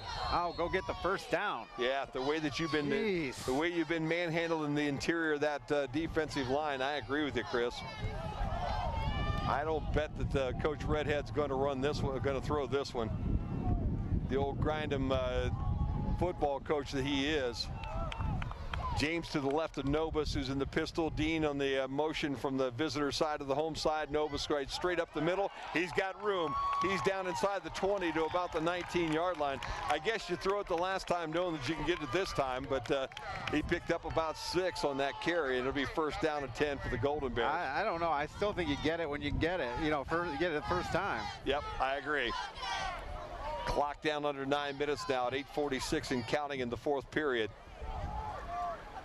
Bears with the football and they're driving. And right now they are owning the interior of that line. You got to take your hat off to Moore and Brown and Beck and Hartsock. I think Jimmy Sanchez is not actually playing tonight. We'll have to check that left tackle spot. High snap, but he pulls it down. Gives the ball to James. James tries the left side. He'll get a short pickup and then gets driven back by the Woodward Polar Bears. Gets close to the 16-yard line, so give him a couple. Set up a second down and 8. As the clock rolls down towards that 8-minute mark here in the fourth period. Boy, they're taking a really long time to blow the whistle too, Jim. Yeah, they are. Ball on the 16. Number 52 on the tackle for the Golden Bears. Second down and 8 for the Golden Bears. James to the left of Novus, who's in the pistol. Single wide receiver on the home side and a double on the bottom side, and we've got an offsides on the Golden Bears. And it is that left tackle, the young guy filling in for Chemi tonight. So that is Carter Hoffman, who's playing left tackle tonight for the Bears. One of the first mistakes I think the offensive line's made tonight. Yeah, that's only the third penalty of the game for the Golden Bears. They had a face mask, they had this false start, and then they had a penalty on Coach Redhead. Clock is moving at 7.5 to play. Bears now at 2nd and 13. Same look with doubles here on the visitor's side. Ball's going to the left side. Novus on his feet. He's got the angle at the 10, down to about the 5 before he gets knocked out of bounds. Zach Novus picks up the first down and sets the Bears up in the red zone. First down and goal to 5. And you know, I kind of liked, unfortunately he was out of bounds, but I kind of like that they didn't score right on that play. Take some more time off that clock now, Jim. Pulled the right side of that offensive line. They let him. He turned that left corner and then took that angle towards the left pylon, and he ran as far as he could before they knocked him out of bounds at the 5. First down and goal for the Bears. They punch everything in sight.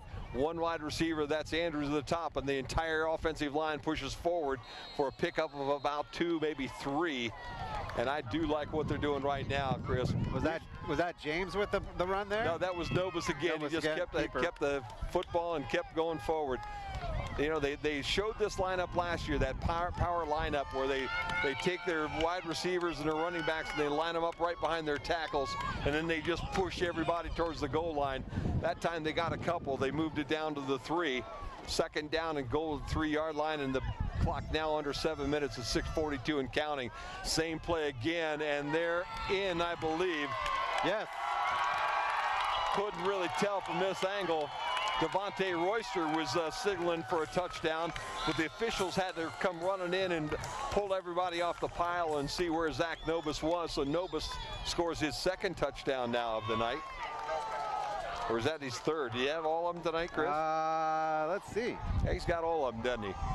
He had the sneak in the first half. Yep. And then 2 runs here in the second half. Yep. And the Bears now up 19-14 with 6.5 to play, and the extra point on its way. Miller the holder, good snap. Spot was good. Kick by Smith is perfect. And the Bears now lead by 6, 20-14 on the main stop scoreboard.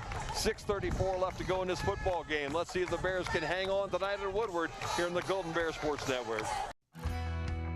Looking for career opportunities? They're closer than you think. Northwest State has more than 70 degree and certificate programs, so you can start on the path to a rewarding career. Or transfer your credits toward a bachelor's degree. Your future is knocking. What are you waiting for? Opportunities await at Northwest State Community College. Find out more at northweststate.edu.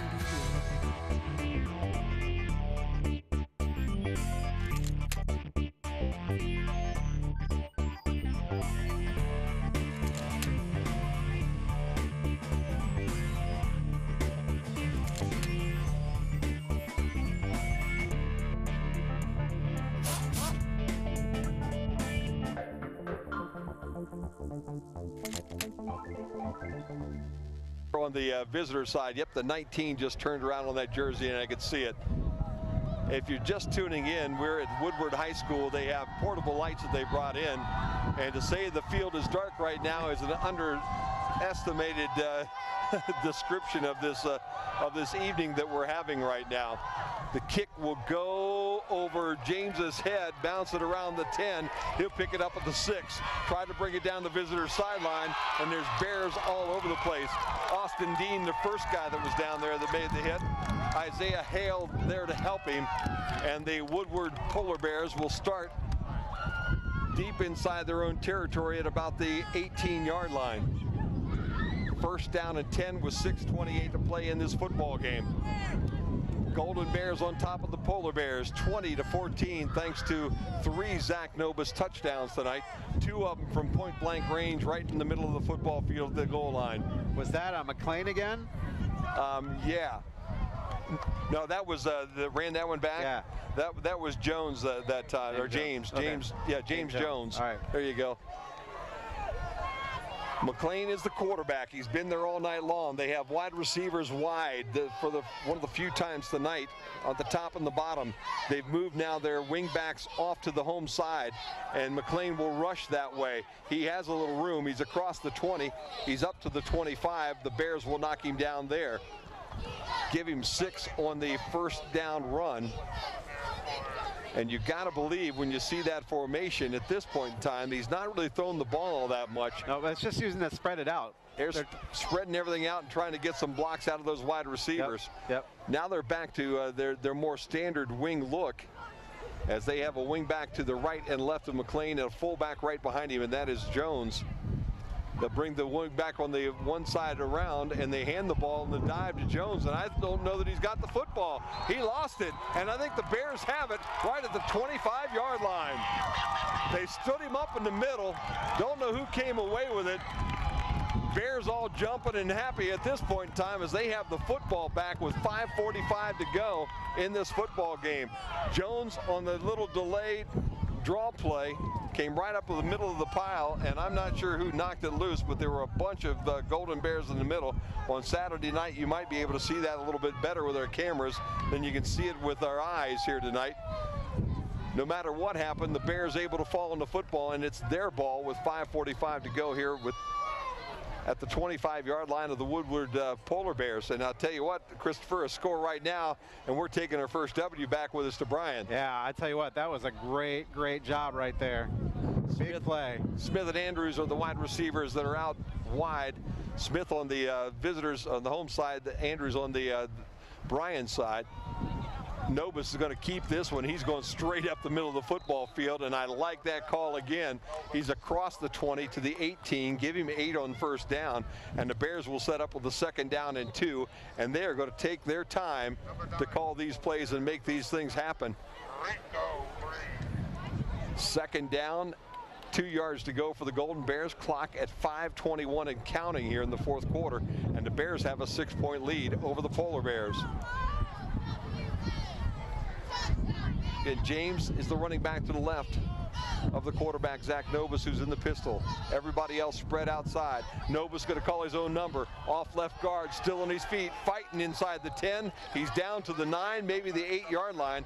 It'll be Bears ball with 5 minutes to go here in this football game. 1st down and goal as they'll drop the sticks on the sideline. Wind the clock. Pickup of 9 on that one. Nice job by the Bears interior line again, just basically controlling that line of scrimmage. And he likes to run on this left side here tonight. They've done an extremely nice job over here on this side. Same look, this time he'll hand off to his running back in the backfield. We got a flag, and that probably is going to be a holding call where it came from, potentially against the Bears. Let's hope not, but you know the way they've been moving the ball, moving back 10 yards. Chop block on the Bears. And let's just work on this clock a little bit more. So that'll make it 1st and goal from the 23. Clock stops at 4:38 to play in the ball game. I think this might take it all the way back to the 23, Jim. And they're walking, Christopher. I think you're right. Ball crosses the 20 and is plopped down just as Mr. Malinga says it would be at the 23, almost the 24-yard line. You know, last week's game, they had a 1st and goal from the 18 after a penalty. Okay. So there you go. 1st down and goal. Clock is moving at 4:35 and counting. The Polar Bears have 2 timeouts left. The Golden Bears have 2 timeouts left. The Golden Bears don't want to use theirs. The Polar Bears may need to start thinking about using theirs potentially, especially if the Bears can get a big chunk here on 1st down. Nobis again in the pistol look. He's got James to his right. Triples on the top of the field, and he'll roll that way and looks to throw. Going to throw this one to the flat. He's got his guy, that's Smith. He catches it and steps out of bounds down around the 15-yard line. Unfortunately, that stops the clock. Picks up about 9 yards. It'd have been nice if he could have stepped back in towards the field of play, but he was so close to the line of scrimmage that he took that initial step and he was out of bounds. So close to the out of bounds line on the home sideline there. So it will be 2nd down and goal from the 17-yard line. Doubles again to the home side, single to the visitor side. That's Andrews. James again, the running back. They'll fake it to him. Nobis will go around the right corner, and he's going to be knocked down right at the line of scrimmage pretty much. Got maybe a yard on that play. They'll say he's at the 14-yard line. And the clock will now be stopped by the Woodward Polar Bears, I believe. Nope, they're not. The clock is still running. I saw the sideline. I thought the coach was calling a timeout, but he'll let it go. 3:43 to play. 3rd down and goal for the Bears. From the 18, they said he lost a yard. I'll go with that. I can't see the ball, but I'll go along with that. Clock down to under 3.5 right now. Nobis again in that pistol look. Woodward now kind of lined up against that line of scrimmage. He'll roll to the left and throw the ball in the flat. He's got his guy. That's Dean. He's at the 10, inside to the 8, and the clock will roll as he stays. Austin Dean stays in the field of play, and it'll be now 4th down and goal from the 8-yard line. And the clock will be under 2 minutes. In fact, they're going to bring it back and say he got to about the 9.5. Austin Dean with a nice job of catching the ball and a nice job of staying on the field of play. And will they kick a field goal? They're going to try a field goal right now. Field goal. Good idea right here. Makes it a 9-point game. Field goal pretty much sews this one up tight, Chris. And this is something that has not been a mainstay of the Golden Bears. They will take a timeout. A great job by Redhead, Coach Redhead there to call that one as he was about ready to run out of time. 2:32 to play in the football game. We'll take a brief timeout and be back. Golden Bears leading 20-14 here on the Golden Bears Sports Network. An insurance policy is here to tell you a little bit about the Darryl Shirky Ford for losses that occur to your assets. At Andrews O'Neill & Lowe, we take this promise seriously, from the minute you accept the policy to the moment the loss occurs and beyond. That's why we place your auto, home, or business insurance with an experienced carrier like the Central Mutual Insurance Company. Our expertise, matched with Central's quality products and service, provide you protection, security, and peace of mind. Andrews O'Neill & Lowe is your local Central agent. Call us today at 419-636-5050. Back here at Woodward, Evan Smith, who has played soccer all his career and still playing soccer yeah, still playing soccer. Yep, he's a dual sport athlete. Has an opportunity here this year to win a big football game for the Golden Bears, or at least put it pretty much out of play. This is going to be, he's at about the 17-yard line, so a 27-yard field goal from the left hash mark. He's at the 9. He's at the 9. Okay, but the ball will be spotted at about the 17. The ball is going to be snapped from the 9. Good snap. Here comes Woodward, and Blocked. this kick is not going to go anywhere. Blocked straight up in the air. Woodward has it at the goal line. They're going to try to advance it. They've got guys on the left wing, and they've got a block. And he's out to the 20-yard line and still going to the 25, out across the 30 to the 33-yard line. As that ball went kind of up in the air and was fielded in the end zone, started to run it towards the visitor sideline, then reversed his field in the end zone, headed towards the home sideline, got a wall of Polar Bears along that sideline and was able to bring it all the way out to the 35-yard line. Whoever it was, I do not know. But they're going to mark it at the Bryan 34, so what could have been a field goal that would have iced it now makes a very interesting, nail-biting last 2 minutes and 17 seconds. And how about not calling the timeout there, Jim? Yeah. 34-yard line is where they mark it. 2:17 to play. Woodward has 2 timeouts. The Bears have 1 timeout. McLean in that pistol look. He's got his wing backs to his right and to his left. A pitch to the visitor sideline. Running back has some room, gets out across the 41-yard line and will be knocked down there. And again, I can't tell you who. I think it was James Jones. Was that Jones again on the carry? Yep. So Jones gets about 8 on that carry as they'll mark him actually at the 42. The clock under 2 minutes at 1:53. Bears need to blow this up right here. Wide receivers to the top and the bottom. The pitch again to Jones. He'll try the sweep to the right side and they'll knock him down, but not before he gets the first down. As he gets across the 43 to about the 44-yard line. The clock will stop as they move the sticks, and then it will start again. Again, Woodward with 2 timeouts. First down and 10. Ball at the 45-yard line of Woodward. Again, the wingbacks to the right and the left.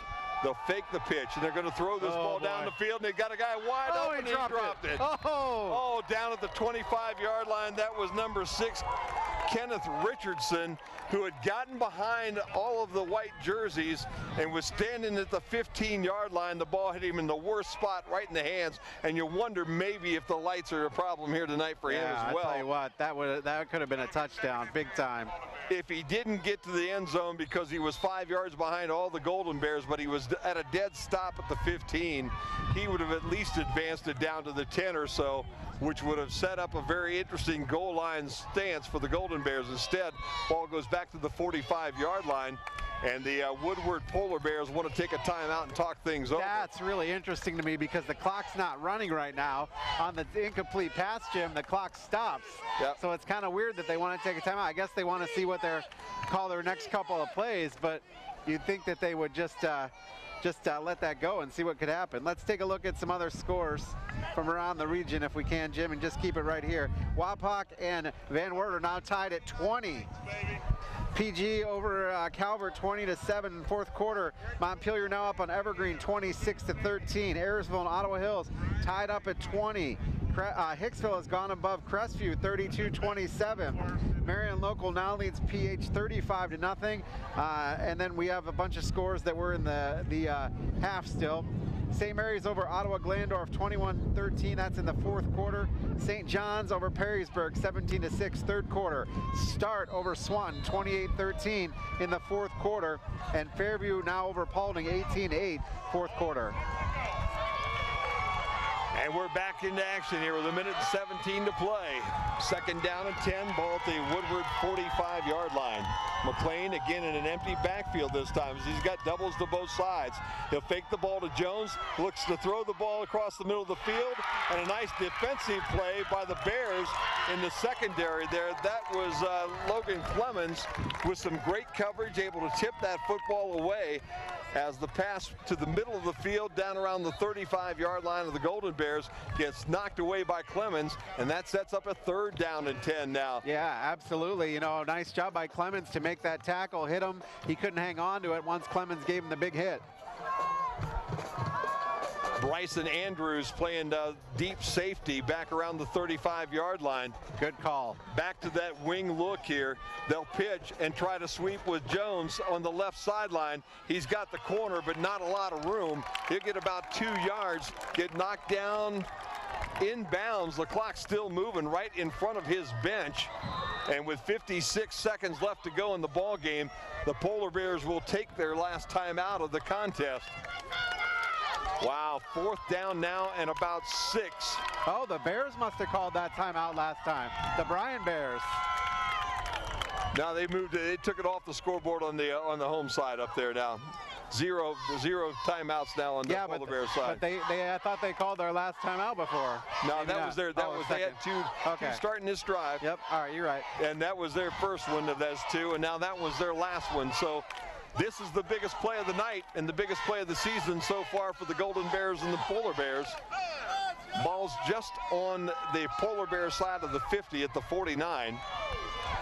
Fourth down. They've got to go right to the 45, so it's just over 6 yards that they need to get. Fourth down. Polar Bears are at the line of scrimmage. Golden Bears break their sideline huddle, and here we go. McLean again in that pistol look. He's got wide receivers split all over the football field. One running back, that's Jones in the backfield with him. He'll drop and look to throw. Here comes the rush.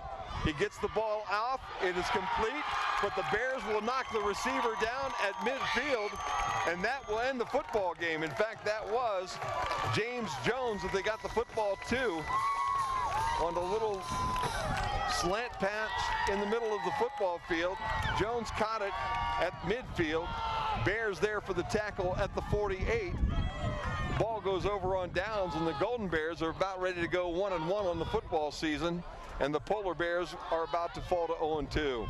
Wow, what a nice stop there. You know, I was thinking earlier, I didn't want to jinx it, but I was thinking, you know, all these weird formations, I can't believe they don't have a guy that can throw the ball out of the, like a pitchback throwback. Yeah, halfback pass yeah, or something. I'm shocked at that. All the Bears need to do is kneel down a couple of times, maybe once. Seems like the guy that they really want to try to get the football to was their tailback, who had a pretty good night tonight. You know, James Jones didn't do a bad job. 5'7", 157-pound junior.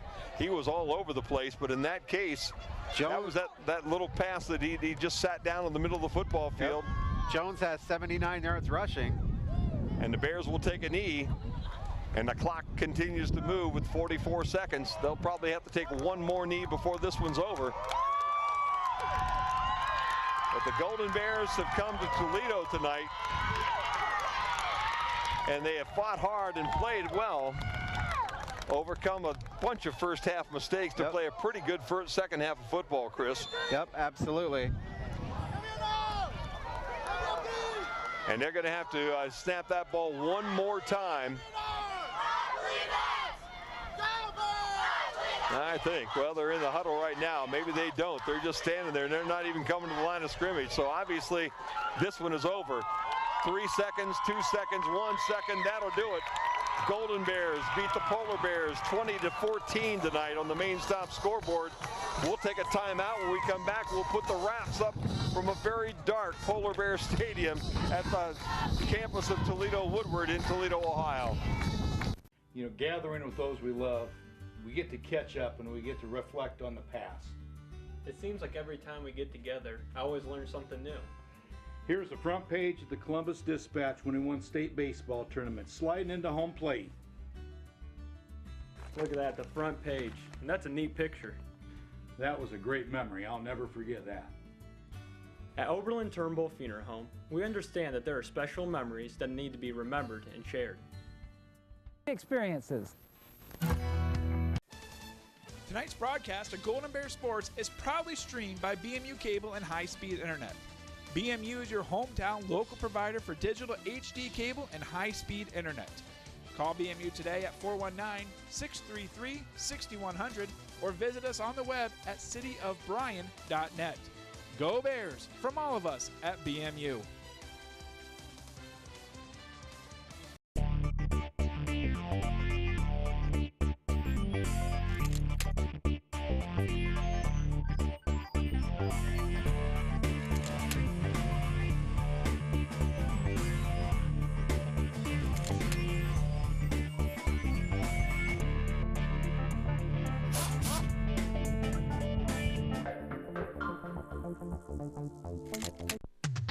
Andrews O'Neill & Lowe is committed to providing you the best value for your insurance dollar. We are an agency built on integrity, offering personal service and sound advice you can trust. That's why we partner with experienced carriers like the Central Mutual Insurance Company for your auto, home, or business insurance needs. Central's quality insurance products are reasonably priced and backed by prompt, professional service, providing value for your peace of mind. Andrews O'Neill & Lowe is your local Central agent.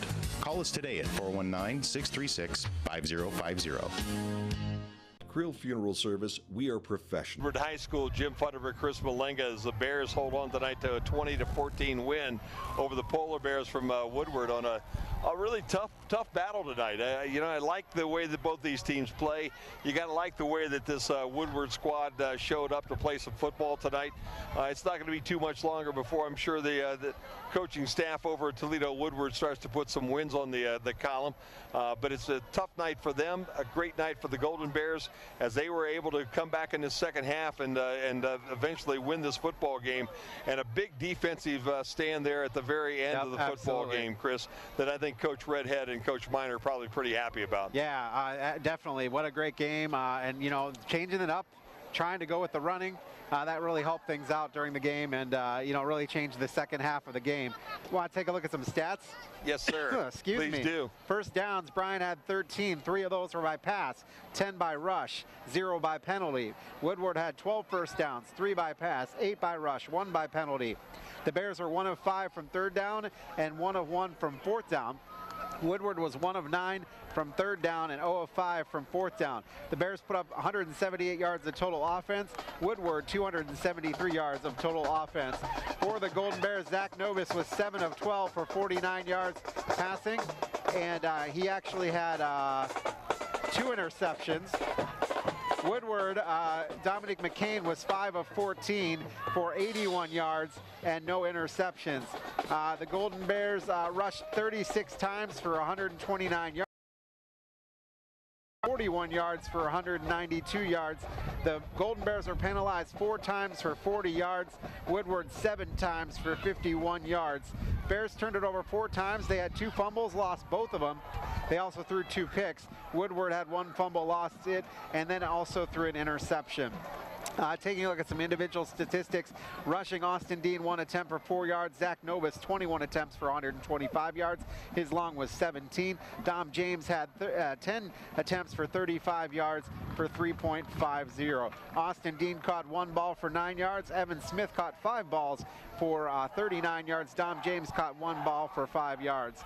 On the other side for Woodward, Dominic McCain led all rushers, 9 attempts, 95 yards. He had a 47-yard run and a touchdown. Also, Jordan Copeland had 1 run for 8 yards. Kamari Anderson, 1 run for 9. James Jones, 24 runs for 79 yards. His long was 17. Receiving, only 5 passes thrown. Kenneth Richardson caught 1 for 38. James Jones caught 2 for 23, and Demetrius Berry caught 1 for 19 yards. So there you have it with the stats. Interesting ball game tonight, 20-14. Golden Bears win this one tonight from Woodward High School. And we're going to take another final break here, a break or 2 yet before we get out of here. And they turned the lights off on us. Not like it's been dark enough already here tonight, but I'm sure that time is coming. But the Bears win tonight on the main stop scoreboard, 20-14. We'll step away, come back and put a wrap on this thing from Woodward High School after this. They say at Creel Funeral Service, we are professionals with the sincere desire to reward every family who have placed their trust and confidence in us by being attentive to every detail, displaying the highest level of courtesy and compassion, and providing the greatest measure of respect for their wishes. As remembrance planners, our goal is to help families find joy in the way they choose to remember, honor, and celebrate the wonderful life of their loved one. Creel Funeral Service, we are experts at helping hearts heal. Tonight's broadcast of Golden Bear Sports is proudly streamed by BMU Cable and high-speed internet. BMU is your hometown local provider for digital HD cable and high-speed internet. Call BMU today at 419-633-6100 or visit us on the web at cityofbryan.net. Go Bears from all of us at BMU.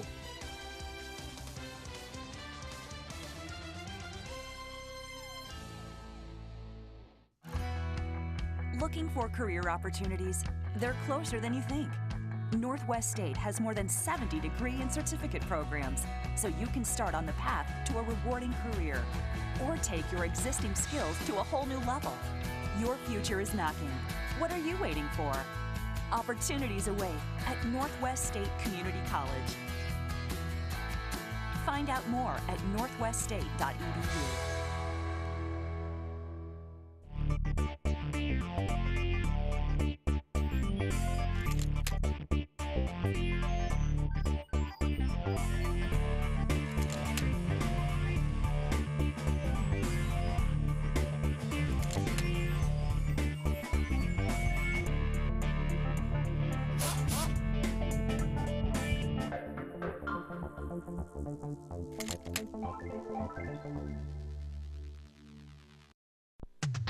Andrews O'Neill & Lowe is committed to providing you the best value for your insurance. Chris Malenga, Christopher, it was a good night for the Golden Bears. Absolutely. Nice win coming to Toledo and picking that up. It's good.